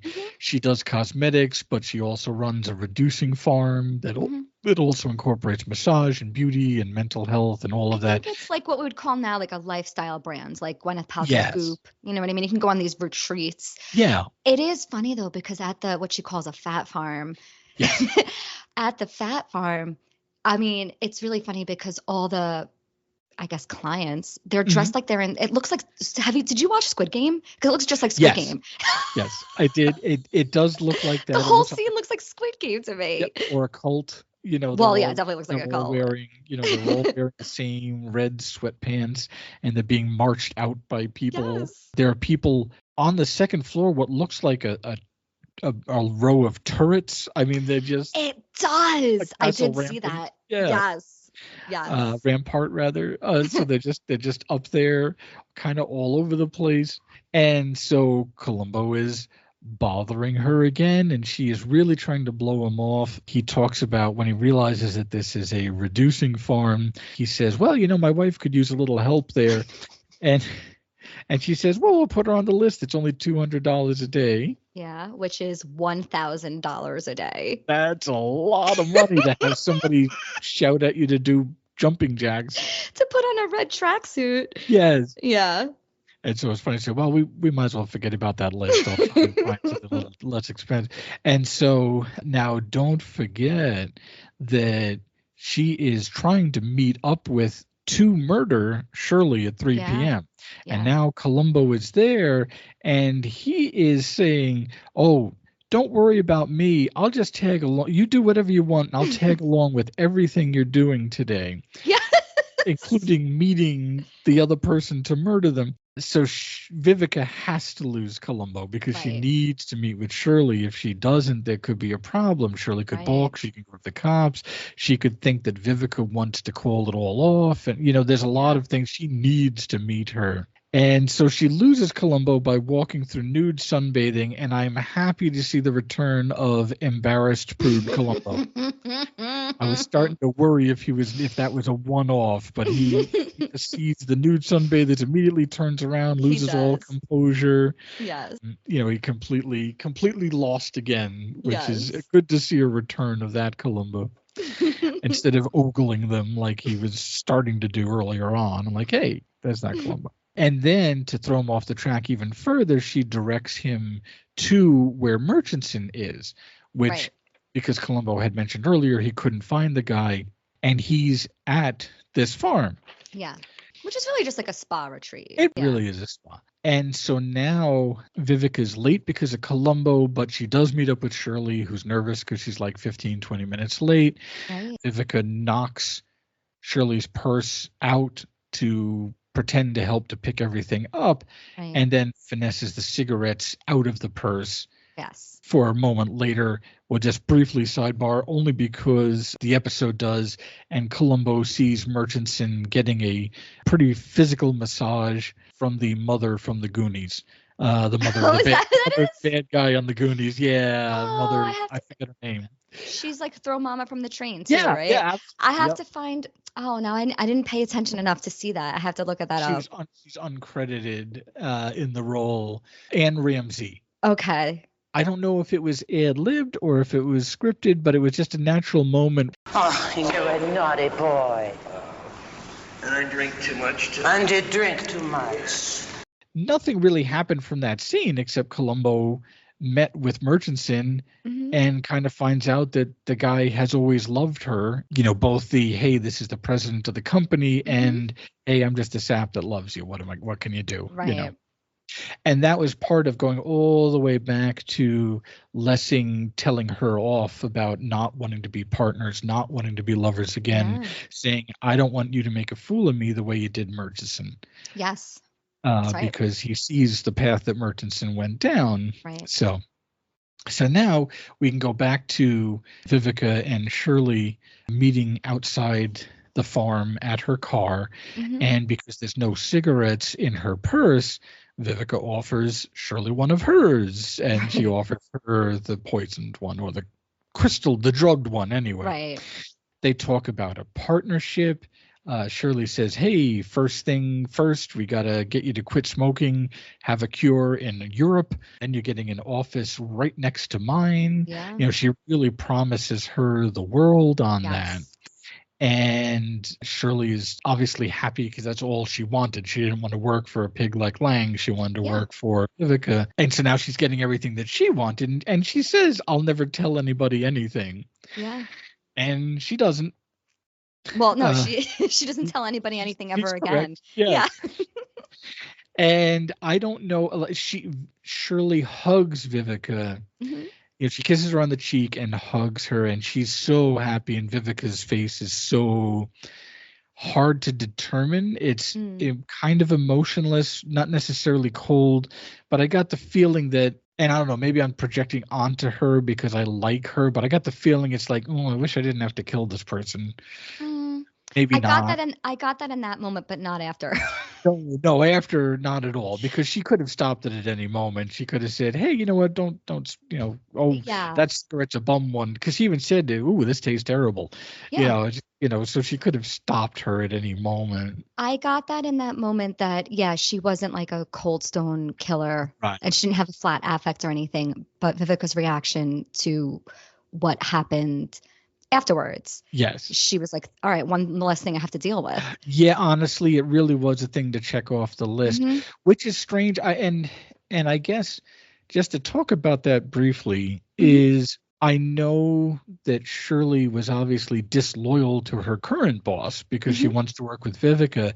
But don't you get the feeling that if she really did get to work with Vivica, that she would have been like Smithers, that she would have been completely loyal? You think that she would have taken her next opportunity to absolutely go okay, absolutely, or maybe tried to push Vivica out of her job and take over the company or something. She had ambition, I guess. She had a lot of ambition, and it's sort of like, if you cheat with me, you'll cheat on me, Yeah, and yet how many people do that? They have an affair and then marry that person, and then they're shocked when that person has an affair. Yeah, so that's what I'm saying. I just think that I think everyone's using everybody. So I wouldn't say that she would have blind loyalty. Okay. Yeah. I think everyone's using everybody, and everybody knows that they're using everybody. David, Shirley, Vivica, Lessing, Carl Lessing, everybody's using everybody. Everybody is. Okay. You know what? That's fair. I'm glad we talked about that because I wasn't quite sure, but that makes sense. So Vivica really felt like she couldn't trust her. She couldn't just give Shirley the job and hope everything's okay. Yeah. Right. Okay. Vivica returns to her office, and Columbo's sitting outside her office, kind of pantomiming thinking and just kind of going over thoughts here or there that he has. Again, she jumps 3 feet in the air when she realizes he's just sitting there. Worst person to possibly bump into. She now has killed a second person, and she is about to go into the office to try and get stuff done, including giving people their money's worth who are paying $1,000 a day to have somebody say, do that push-up, you can do it.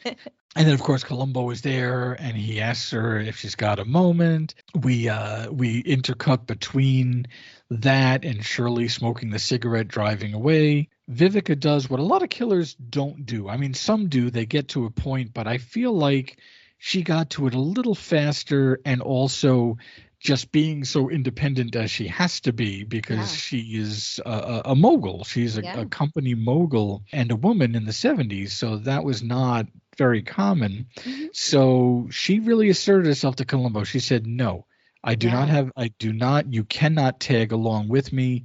I've given you enough of my time, or probably she said something like, you'd wasted enough of my time. That's it. I'm done. Good day, sir. Yeah.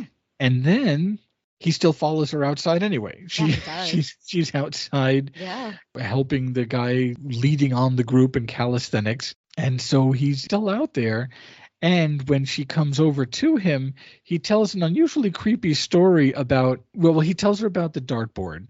Yes. In the victim's house. And he says, but it doesn't mean anything. Everybody hates their boss. And he tells a really uncharacteristically creepy story about how he wanted to, how he had visions of his hand strangling his captain.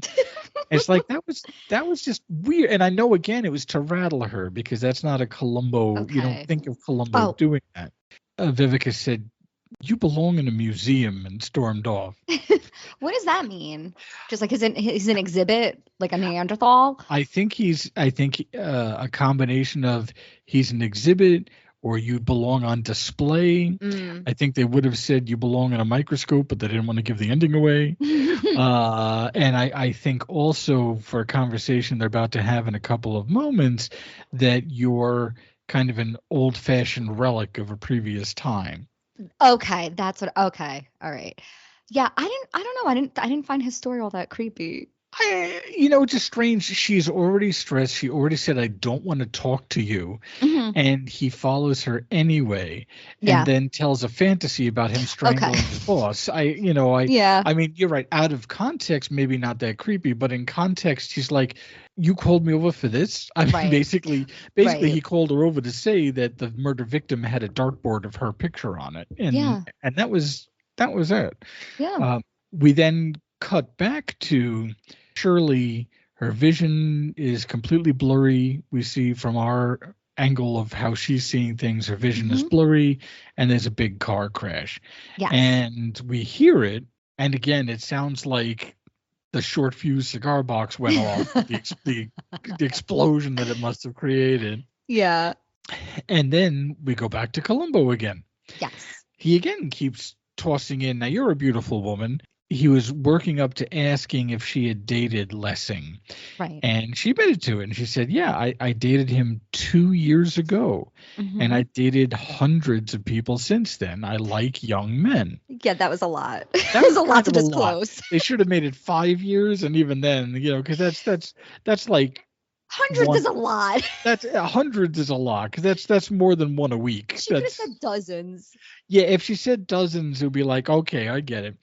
Now, I don't know if it really was hundreds or if she was just trying to be shocking back. But the point is she's saying, yeah, I like to date a lot of young men. I'm a rich, successful woman. I like dating young guys. Yeah. And if that upsets your old conservative, blah, blah, blah. Right. So again, Columbo is being criticized for an opinion he never expressed. Right.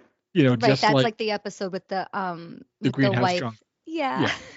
And so he just says, I must have upset. I'm going to leave now. And then as he walks away, he then turns around and asks her about poison ivy. Yeah. Oh, say, you wouldn't know what poison ivy looks like, would you? I mean, when you get it, like right here, on this finger here. I'm afraid I don't. Broke out a couple hours ago. He's just like the devil. I got a nephew out at UCLA. He's resident dermatologist out there. He said it sounded like poison ivy.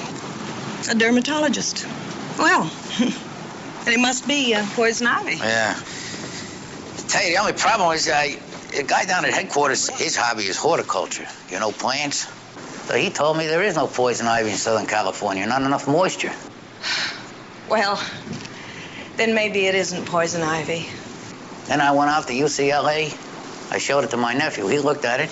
He said it is poison ivy. Lieutenant, I did not kill Carl Lessing. I couldn't kill a fly. What do you want from me? Yeah, exactly. Yeah, okay, it is or it isn't. I don't care. It doesn't matter. I'm sorry you got poison ivy, but what do you want from me? And she just flat out says, I did not kill Carl Lessing. I could kill a fly, which is, I'm sure, a nod to Psycho, because that was Anthony Perkins' last line the next day at the office. So Vivica returns to the office the next day, and Columbo is sitting in her office waiting for her. And the receptionist is apologizing, saying he just kind of walked in. The reception, the cleaning people had the door open. And so the ruse is to apologize for upsetting her the other day. But he's actually just wants to show Vivica the newspaper showing that Shirley's car exploded. Yes. He had a fatal accident. And he also wanted to tell her that Shirley had a fatal car accident, that Lang is just not telling him anything at all. And now Lang has got to be pretty terrified at this point, right? Because oh yeah, I mean, like, two dead bodies, both completely linked to his office. Like very easily linked to his office. Yeah, with just a little slightest bit of digging. Someone's, the first murder victim has his private personal phone number. That's a new number. So we know he didn't have it for a while. They made a point of saying that. Yeah, it's the 1973 version of like a burner phone is what I'm assuming. Yes. And then his right-hand man or his right-hand gal drives off a cliff and explodes. I don't know if she drove it, but she has a horrible, horrible car accident. So I'd be sweating it out if I were Lang. I'm sure he is. And so he's not giving up anything. No. In fact, it was a cute line because Columbo had pointed out about how one of the doctors, I presume, who did the autopsy of her, felt that she might have been drugged because her eyes were dilated. And that would explain why her vision was blurred from our point of view. And when Vivica asked, well, what did Lang say about that? And Columbo said, what does a clam say? Yeah, I like that. Yeah. I do like that. It's funny to me, though, because in this scene, they bring up, because her eyes dilated, maybe there was like some sort of poison. Yes. And I find that bizarre, only unless they did like a toxicology report or something like that. Right. Because your eyes dilate when like you smoke weed. You know what I mean? Like it's like it could have. There's a lot of things. Why would you go right to poison? Yeah. I guess because it was pretty obvious that she knew too much, was lying to Columbo, and that she got in a car accident that was very convenient. And so I'm sure that that's probably why. But you're right. Look, her eyes could have been dilated because she was dead. I mean, the muscles relax. I just think, that's what I'm like. I'm waiting for a toxicology report. Yes. And there probably wasn't one. And that's the other thing, too. I guess we'll never really know. But was that poison or was it belladonna, which can dilate your eyes? They do dilate your eyes. That's why people did it in the first place. Yes, to make their eyes look, that's how you look more appealing, like doe eyes. Yeah, that was a whole thing. Yeah.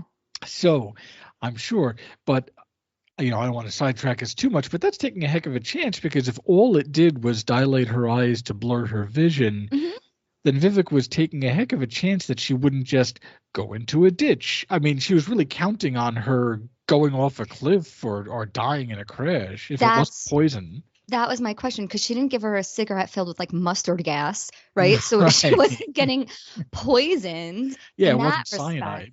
Yeah, right. So I think that I thought the same thing. I'm like, oh, that just worked out in her favor. Yeah. You're taking a lot of chances with that, because it could have gone a number of ways, not ending in her dying. I mean, people survive car crashes all the time. The fact that they was counting on her, if they had set up that she was a reckless driver anyway, and that she was, off in speed or something, but basically her vision got blurry and she crashed. Like, she panicked so bad that she didn't decide to pull over and park. I mean Mr. Magoo did just fine driving around without seeing anything. So I don't know. I think he was also in California. So there you go.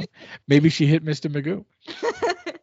Okay, so I had wondered about that too. I had wondered if she had poisoned her or if it was just that, but I really feel it was just a blur of vision. She got lucky, but boy. So then Vivica plants, not very subtly, the idea that Lang himself is a chemist. No, but really, Lieutenant, I think just because David was once a chemist himself doesn't mean that he would try to use drugs on anything as horrible as that. He was a chemist. Well, that might be very helpful to me. So meanwhile, Vivek is setting up as they're talking. She's setting up for a boardroom, director's meeting. He's once again about to leave and then says, "Oh, wait a minute. I want to show you something funny." And he has completely exposed his hand with calamine lotion all over.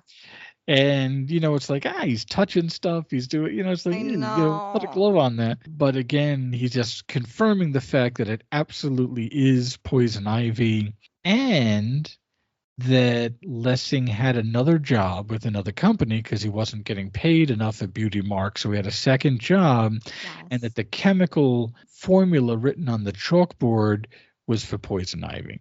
Right. And therefore, that Columbo knew that he had gotten poison ivy from going to Lessing's place. Because that's what he said. There's no place in Southern California except Lessing's house. That's where he has that. And Columbo said, and he might have had a jar of the stuff since he was studying it. Yeah. And I got it from that. And so now Vivica is wondering, does she have a jar of poison ivy in her office? Because now she's remembering touching it with the finger that was affected coincidentally. Yeah. So he does leave for real. She immediately runs to the safe, puts the jar in her purse, runs to Murchison, who's still exercising, and to see if he can take a sample and analyze it and find the formula. Yes. Because now at this point, it's not, do I have the fountain of youth? But it's, do I have the fountain of youth or a jar of poison? Right. Jar of poison ivy. Yeah. And she just doesn't know at this point. And so she brought the jar to, I guess, another part of the building where she was going to get a sample of it to give to Murchison to sample. But then the police arrive. And this time it's not just Columbo, it's a couple of squad cars. Yeah. And so she's weighing all of her options, whether it's the fountain of youth or a jar of poison ivy. Possessing that jar ties her to the murder. She can't have that jar. That's right. And they are storming the castle. It's literally a castle, and they're storming it. And so she makes the decision to self-preservation and throws the jar out the window to smash on the rocks from the ocean. That was rough. That was hard because as an audience, we know that was the good stuff. And she just threw away her entire fortune and a pretty significant boon for humanity. And there's a wake of bodies. Yes. There's a trail of bodies in her wake for that little jar of cream that she just tossed over into the Pacific. Away. Yeah. That nobody could now ever replicate because the man who had the formula is got a microscope through his head. The other guy is a drunk and doesn't know which one was right or not, and there's now nothing to sample. That's it. And even if Shirley had another little piece of sample on her someplace, she's also now exploded or whatever happened to her. Yeah, that's if it's in her handbag, say goodbye to that. Because the handbag's in the car with her. That's right. So of course the jar smashes and the police arrive seconds later and serve her with the warrant. They start searching the place and that she's in, and they won't answer her. They kind of pull a suitable for framing where she's asking them questions and it is not answering her. They're kind of ignoring her, And she said something that was kind of funny because she said, well, let me put it this way. If you find a red jar with an eight-sided bottom, would you get a promotion? And not only was that a funny line, but the sergeant actually did get a promotion. Oh. That character, that sergeant, appears later this season, and he's a sergeant now, and he's Lieutenant Dreyer at that episode later on in the season.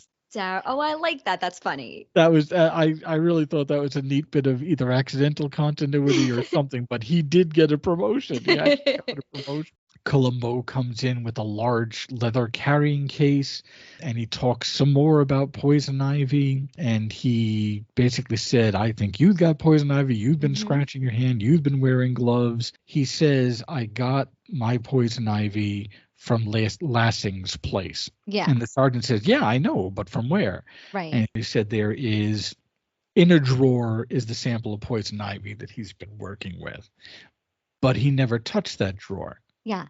And so when Vivica says, hey, what's going on? How long is this going to take? What's happening? And he says, you're under arrest for murder. Yeah. And that certainly made her quiet. Yeah.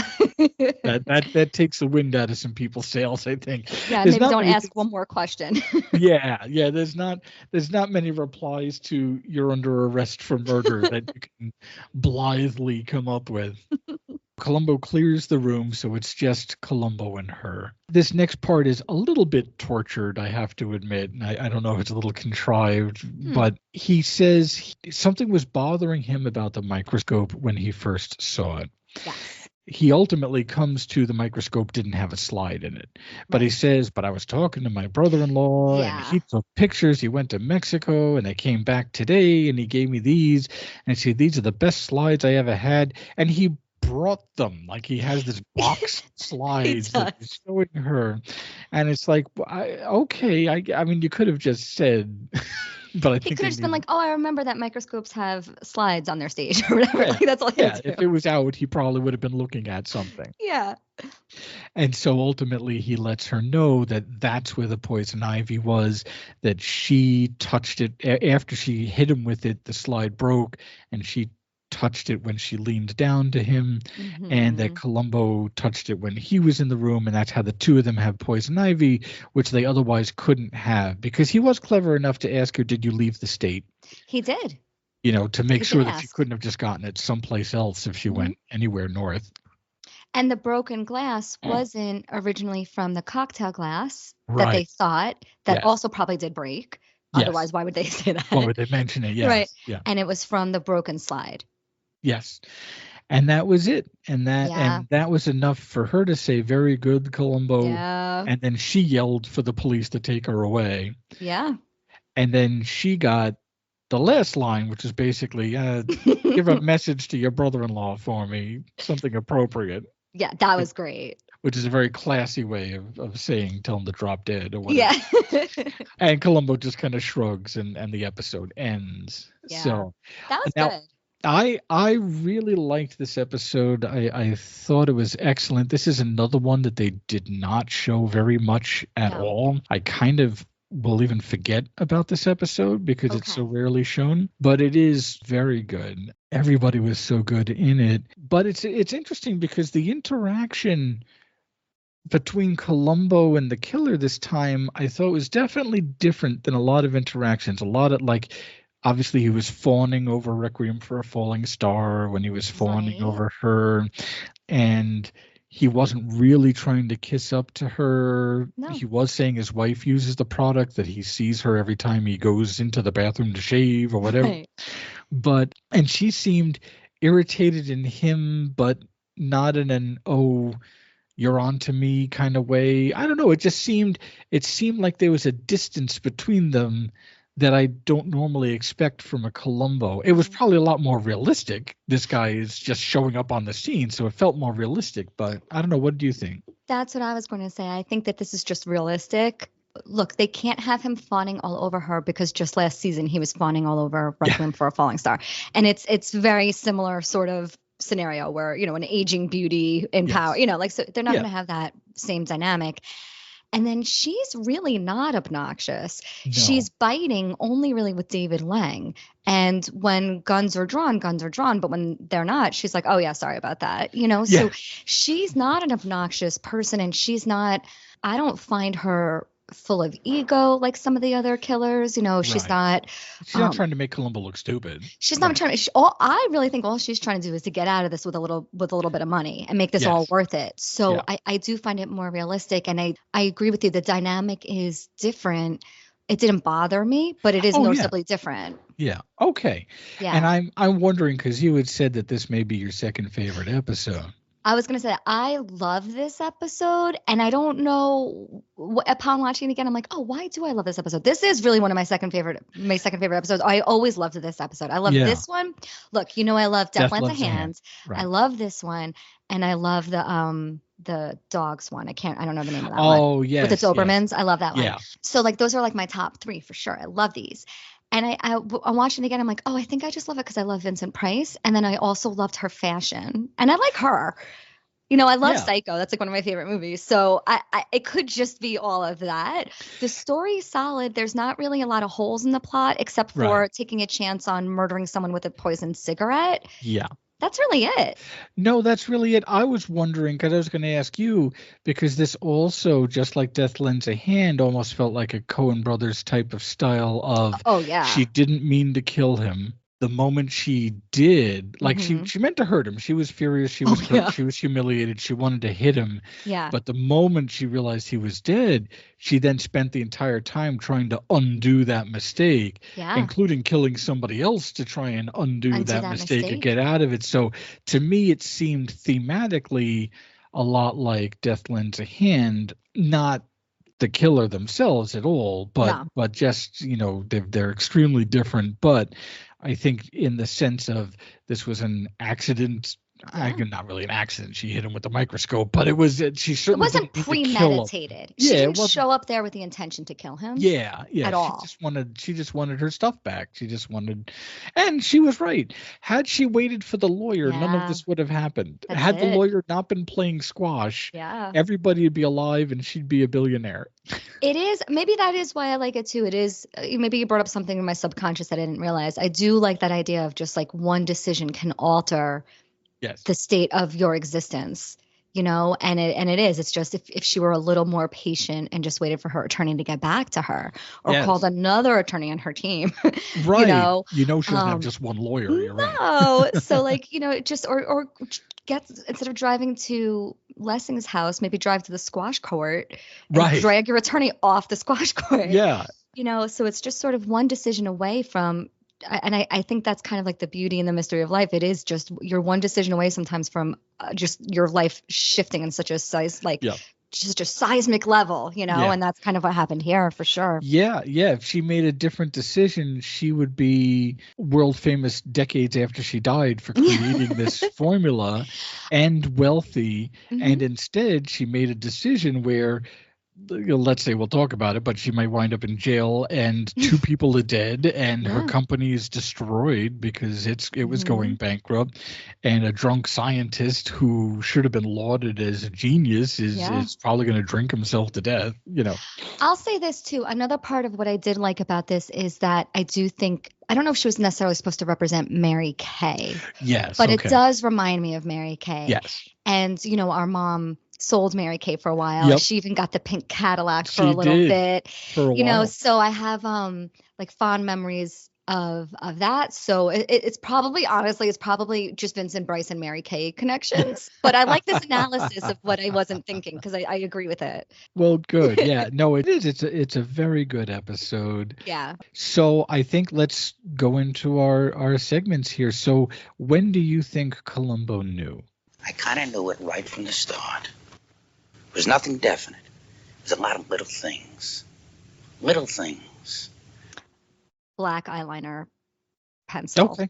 That's when I think he knew. I think he strongly suspected that it was likely that Vivica would have a black eyeliner pencil and would write with it and write figures with it in this science, you know, in the technician's office in Lessing's home, I mean. So I think he knew then, but he confirmed it when she said, "Oh no, I have a wandering beauty mark that I put on. It's artificial with a black eyebrow pencil."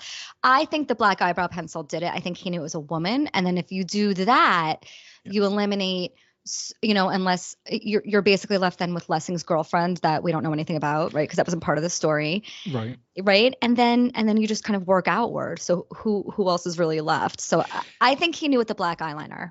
I'm going to just simply agree with you, just in the interest of saving time, because there's not only did he know that a person used a black eyeliner, but that she lied right to his face immediately about not using one. To be fair, she didn't say, "I don't use one." She said, "You're wasting your time. I'm a redhead. Only brunettes use it." But she didn't say, "Well, you know, I do use an eyeliner to put on this fake beauty mark." Yeah, she doesn't say, "I have one in my bag right now." You know? So she was definitely trying to, it's like those lies of omission, right? She didn't outwardly lie, but she certainly didn't tell the truth. No, she didn't. She knew she blew it when he asked her specifically about it. So I would say let's go ahead then to will it hold up in court? Tell me, Doctor, How do you catch a man like that? You don't? You're probably right. I want you to answer this one first. Okay. All right. Fair enough. Here's the thing. Yeah. I think we can prove that she got poison ivy because she said, you can't even prove I got poison ivy. And said, well, a doctor can. And he's right. Yeah. And he's right. A doctor can. Is that enough? And maybe it is that I don't know what would stand up in court. The fact that she had poison ivy that she had to get from the murder weapon. Mm-hmm. And that there's so much circumstantial evidence. You know what? I'm going to say yes, because he struck out on all three Vulcans. He struck out on all three Vulcans. So I gotta say that yes, but they probably only convicted for manslaughter. This is clearly not murder one. Okay, it's definitely not murder one. I think there's a lot of circumstantial evidence, but I think there's equal and opposite circumstantial evidence for David Lang. I think a defense attorney could say, when you're talking murder or even manslaughter, it's beyond a reasonable doubt. It's not preponderance of the evidence, right? It's not like, I think this probably is what happened. It is probably what happened. There's a strong motive, but look, she did kill, which they certainly can't prove, I don't think, but she did kill Shirley. Yeah. So Shirley is the link of espionage. Yeah. Without her, there is no line drawn. Really, all this is that maybe you can establish, well, I think you can certainly establish that Vivica was in Lessing's home.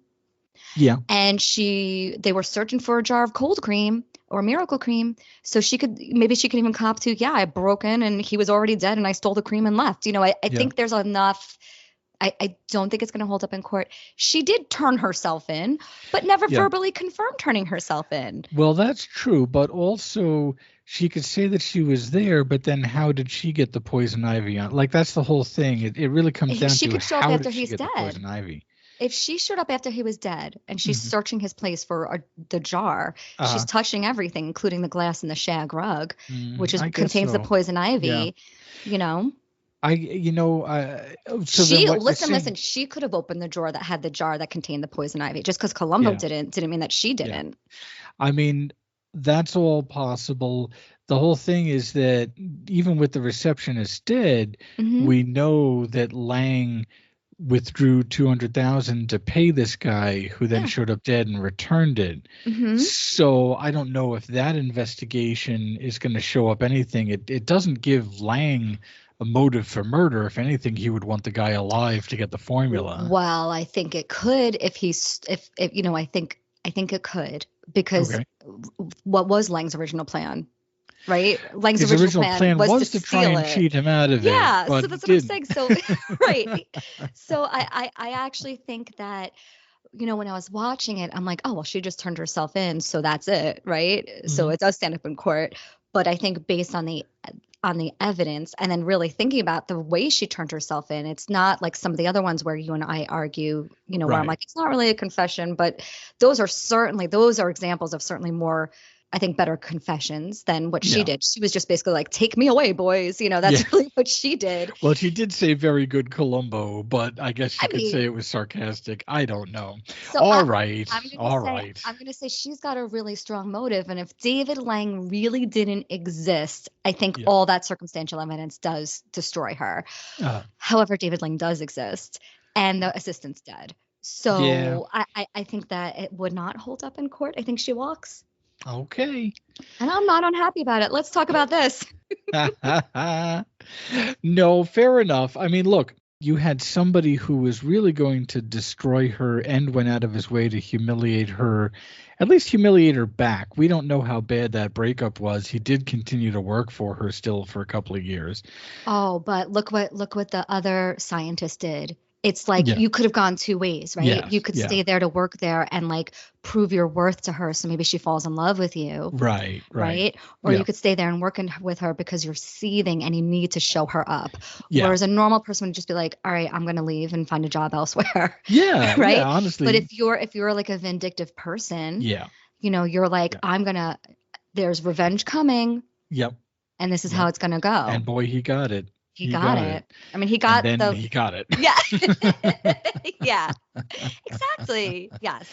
And the other victim was a duplicitous blackmailer. So, the victims weren't exactly sympathetic in this episode. No. Yeah. Do you want to do the sympathy meter?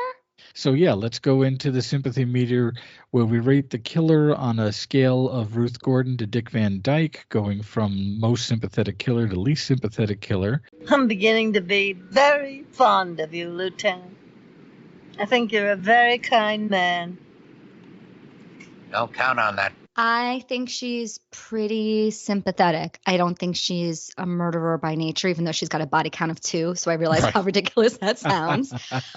I think the Shirley Blaine character wasn't great. I wouldn't trust her.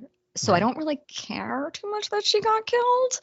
It's not like she was affable and lovable and charming. So I didn't really care too much about that victim. This makes me sound very harsh. Here's where I am with this one. I understand why all of this happened. So when I understand why all of this happened, I'm not approving of it, but I understand why all of it happened. And you're not just talking about my temper. You're not just talking about my ego. You're not talking about like you even angered me in the moment. It's like, this is my life's work, my existence, my empire. It's being threatened by this little twerp who now has just humiliated me. And okay, yeah, so that part was a bad temper, but she certainly did not mean to kill him. Yeah. And she was desperate. So I think the stakes were pretty high for her. And I understand why all of it happened. So and I find her not obnoxious. I love when the Columbo killers are obnoxious. That's fun, right? Because you love seeing them get their comeuppance, right? Yeah. So I love a Cassidy. Give me a Cassidy anytime, right? Martin I love Ross. it. Yeah. They're great. I understand her, and I don't find her obnoxious. So I don't sympathize with her, but on that sliding scale, I certainly am going to throw her a lot closer to Ruth Gordon, way closer to Ruth Gordon than Dick Van Dyke. Real close to Ruth Gordon, actually. Yeah. Okay. How about you? I'm not going to put her past the halfway mark to Dick Van Dyke because I do think that she's sympathetic. She also did a lot of reaping what she sowed. Yeah. She humiliated this man, and then he humiliated her back. Maybe terribly. She is sympathetic in the point of view that this was her product. It was stolen. He stole her product, sabotaged the records so that she could never get it again, and was going to sell it to her biggest competitor, who she just simply hates anyway. And so I have empathy for that. I understand the motive, but we've gotten into this discussion before too. Just understanding a motive doesn't necessarily make them sympathetic. Correct. But it does help when you have somebody who has virtually no motive and kills somebody anyway. So I get that part. Right. Killing the secretary, again, I understand that you can't trust her, but I feel like if she gave her maybe not a front office job, but she made her personal assistant for a while, I think she could have bought some time. I don't think she had to jump to killing her immediately. I agree on that. I don't think you have to go straight to murder, but I absolutely do not think you can trust her. And then I don't know what you do with a blackmailer. You know, right? You either pay them or murder them. In Columbo, you murder them. Right. I mean, what do you do with a blackmailer? Because Shirley was pretty shrewd. She was double-crossing all along the way. She was double-crossing Lang. She probably would have, as you said, I think I agree with that, she would have eventually double-crossed Vivica if another opportunity came along. I think she would have been asking for raises frequently, whatever her salary was. She wanted nicer things. She wanted that $3,000 dress. She did. And that was just a dress that she was getting cigarette ashes all over. So maybe she would have gotten a discount on that. It was making me nervous that she was holding that cigarette over the dress. You're right. It does seem like that actress has never held a cigarette in her life, because it was just, she was just holding it like so. It was like placed in her hand as a prop. Yes. Because it probably was. I don't know. I think she's sympathetic, but I think I'm going to put her closer to the halfway point, much further away from Ruth Gordon than I Okay. think you are, but nowhere near Dick Van Dyke either. So Listen, the issue is Ruth Gordon's so lovable as an Yes. actress, as a person, and so Yeah. likable that even in Rosemary's Baby, I'm like, you know what? Like, just give her the benefit of the doubt. She just Let put her some babysit. tannis root in a pendulum. Yeah, Like, calm down. It's that's a all. pendant. Take it easy. So, Look, you gotta love her even just from Scavenger Hunt alone, you know. oh, I forgot about Scavenger. I gotta find that again. That's Richard Benjamin, right? Yep, Richard Benjamin and a ton of people from that time period, The and Vincent Mummy? Price, by the way. Oh, Vincent Price is in that. In the very beginning, he's the wealthy toy maker who dies that sits off. I gotta watch that. I gotta find that. I don't even know where you can find that. I don't know. That's a but family favorite for sure. That it is. It's a fun distraction. It probably doesn't hold up at all, but it was. Back to this. Yeah, I look. I find her more sympathetic than a lot. I guess I feel like she could have handled things better, and that's not really fair as a Columbo murderer. Okay. Look, her I'll say this. Her motives aren't noble, Right. right? They're not. understandable, but not noble. Yeah. Yeah, you know. So, all So- right, I'll put her at the quarter mark, which would be halfway between Ruth Gordon and the halfway point. Okay. Thank you. So I okay, agree. we'll do that. So at this point, I think all that's left to say is thank you for listening. This was a great episode, and Oh, we'll be. one more thing. Oh yes, Did you know that Vincent Price is the actual best? yes. But tell me more, because I could listen about Vincent Price being the best all day. Oh, man, he's just great. He just is great. He's so great. Not only do you and I think he's great, everyone thinks he's great because he was actually awarded 2 stars on the Hollywood Walk of Fame. 2, okay. 2. One for motion pictures, one for TV. Okay. Yeah. So here are some of the things that make him amazing, aside from all the things that you just sort of know anyway. Yeah. He got such a kick out of his life and his career and where it started and where it ended up and all the time in the middle, right? And a lot of what at least I know him from are his horror films, but he's been in all sorts of things. And so he would often go to showings of his films in costume of what he was in, just to sort of prank the audience, which I think is amazing. That's great. When he was on Batman Uh-huh. as the villain Egghead, Egghead, yep. he actually started a food fight throwing eggs on set. I found this very, very, very relatable. I love it. I think this next one is such a good example of how much this guy just was in on the joke. He had to do about 10 takes of the very last scene of the movie The Fly because he was laughing so hard. I did hear that, and that's great because it's that end of the movie is Vincent Price seeing the scientist, but as a fly with the head and arm that had been switched in the transporter room, and you just hear this little tiny voice going, "Help me, help me!" And yeah, I could picture him cracking up at that. We had to do it 10 times, at least 10 times. You know, I found all this on IMDb actually, but I liked this one too. Later in life, he would, when asked for autographs, he would sign them as Dolores Del Rio, who's just this Mexican actress. So when he was asked about it, he said, "Oh, yeah, I do that because I promised her on her deathbed that I would do what I could to keep her name alive." Oh, that's really sweet. This guy is just a gem. Yeah. So, look, he's a philanthropist. He's no dummy. He went to Yale. He won $32,000 on the appearance on the game show of the $64,000 question. Okay, so stop just short of the big one. Yep. Yeah, right. Okay. He was a contributor to the arts. He put out a bunch of cookbooks. He set up an art museum that was very important to him because he grew up collecting art when he was a kid. He actually saved up a ton of money to buy a Rembrandt sketch. Okay. He comes from a wealthy family, but he also set up a museum and an East LA college so that people could have access that would normally not be exposed to fine art, so they can make it accessible and personal to them. Oh, that's nice. He was great. The one thing I did want to say, Vincent Price and Peter Lorre were great friends, and they starred in the 1950s. Listen to how sad I am that this didn't come about. They starred in a pilot that was unsold called The Collector's Item. And Peter Lorre and Vincent Price starred as crime-fighting antique dealers. And it's like, how did this not get made? What was wrong with them? What I'm was very wrong with them to not pick that up? I mean, look, they starred in so many Edgar Allan Poe movies and all those great movies from Roger Corman. Yeah. You know, and so to have them as crime-fighting antique dealers. It's just perfect. Just their affect alone. I could just listen to two of them talk to each other all day.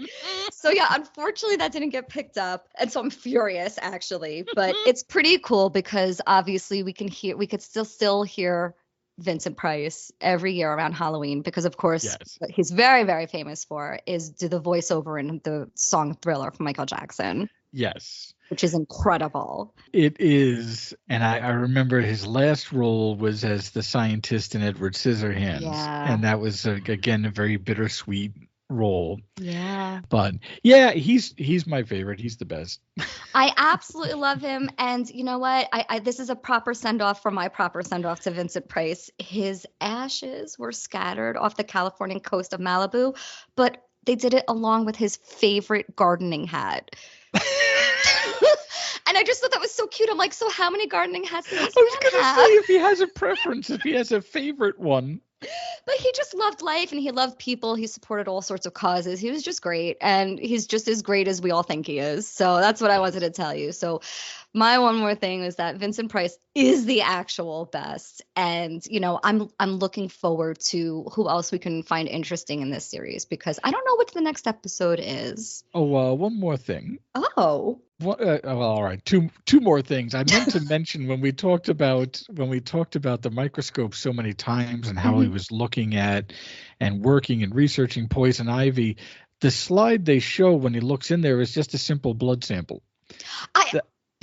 You know, we didn't talk about this at all, but I'm like, why are you even studying poison ivy? It's pretty well established. Like, I guess you could use it, I guess, as the extract and treatments for other things. But that didn't look like, it's been a while since I've taken biology, but that didn't look like. It was just a slide of red blood cells with one white blood cell in it. It was a completely stock photo of that. So I had to sneak that in before the episode ended or I would hit myself. But my actual one more thing is when Columbo first meets Vivica Scott and he brags about how he feels he's known her for 100 years, again, trying to talk about how long she's been around. He says, "You're like Lydia E. Pinkham." Okay. Lydia E. Pinkham lived in the 1800s. Woman in that time period actually marketed an herbal remedy targeted for women. It was a woman's tonic for menstrual cramps and menopausal complaints, heat flashes, and all of that. And it was heavily marketed in 1876. She was a marketing genius. Oh. What happened was her husband's fortune was destroyed by the Depression in 1870s. Okay. And so she would often, as a hobby, just kind of take these herbal remedies and give it to her friends and everything. And then they decided to make it a business because they were really in trouble. So it worked. It was marketed as Lydia E. Pinkham's Vegetable Compound. And it was targeted specifically to women. And part of their marketing campaign was to have women who took the product write in testimonials, and then she would answer their letters back. Oh. And it actually kind of developed into something that was very ahead of its time, because we're talking about 1870s. Yeah. And here she is actually talking about women's health, which was basically ignored, misunderstood. Nobody was talking about, menstrual cycles or anything like that in that time period. Barely talked about now the way it should be. I mean, even health classes, they need to step up their game a bit. And for a while, people thought that Lydia Pinkham was still returning their letters, but she died in 1883, and the staff continued to answer those letters as part of the marketing campaign. Okay. But then in, I think, 1905, that's how long that ruse was kept up.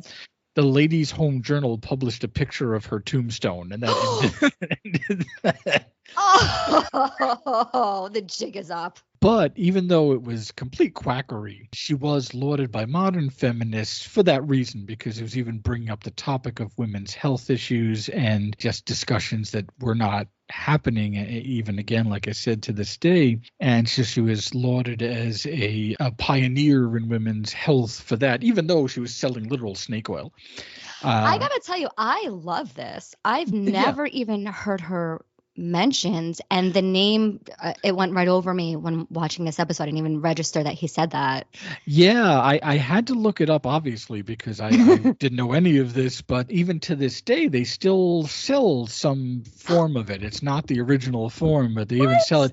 Her picture was on every bottle, so I'm sure that was what he was alluding to, because he spent so much time talking about how Vivica Scott's pictures on all these formulas and how he feels like he knew her his whole life. In 1922, Lydia's daughter set up a Lydia E. Pinkham Memorial Clinic in Salem, Massachusetts for young mothers and their children, which is still, I went to their website, it's still operating. It's just twice a week, so I think it's more for show, but it's part of the Salem tour. I've been to Salem. I've been to Salem, and I didn't go to that. That's amazing. It really is. It is really cool. I thought that was a really neat thing, just because I heard that name, and I'm like, I don't know. I never heard of that, and I don't know what the reference was. And she kind of laughed, because in a way, yes, he was comparing her to a marketing genius from over 100 years ago, but he was also calling her a snake oil salesman. Mm-hmm. And by the way, the herbs in it were used by Native Americans that had anti-inflammatory properties, diuretics for bloating from the menstrual cycle. Oh, wow. So they were things that actually could make them feel better, and 18% alcohol. So that well, that's going to make everybody feel better. That's gonna get you some testimonial letters wherever you are. I got to tell you, I love that. I love not. That's really fascinating. I love not knowing something exists and then finding such a nice surprise of like, this is a really influential person. Yes. Who's so, I love that. Someone from the 1800s being that far ahead of their time. That's incredible. Yes, because she ran that. That wasn't, it was her family and everything, but that was her face on the bottle. That was her marketing prowess. That was all her, and that was, at this point, well over 100 years ago. Wow. So pretty amazing. So that was a neat thing. I was having a fun time looking a little bit more into that. Oh, so I like that. That's fun. Great. So at this point, follow us on Twitter at Dr. Alicon, Rumpled Trenchcoat. If you put that in, it'll show up. We're, of course, right here on YouTube at Rumpled Trenchcoat, a Columbo podcast, as well as SoundCloud with the same name. The next episode we're going to watch is another one of my favorites. This might be my second favorite, which is Any Old Port in a Storm, which is the Donald Pleasance one. Yes. You do love this one. This is a very good one, but I know you love this one. Yeah, for the longest time, it was my favorite, and it occasionally flip-flops between Suitable for Framing and Any Old Port in a Storm. Okay. So I'm really looking forward to next episode's show as well. And until then, I'll say thanks for listening. And it wasn't the airplanes, it was Rumpled killed the trench coat. I again don't know this quote. Yeah, I did it on purpose. Yeah, it was from King Kong. It was the last line of most King Kong movies. No, I'm sorry. You can't do like a JFK quote and then be like, oh, the last line from King Kong. No. Well, first of all, I just did. And and second of all, I thought it was fair because Beauty killed the Beast, which was the real line. Right. 'Twas Beauty killed the Beast. I'm happy that all of this. Oh, well, good. Then I'm doing my job again. You like the last few, and I can't have that. So, thanks again, everybody, for listening. We'll see you next time. Goodbye.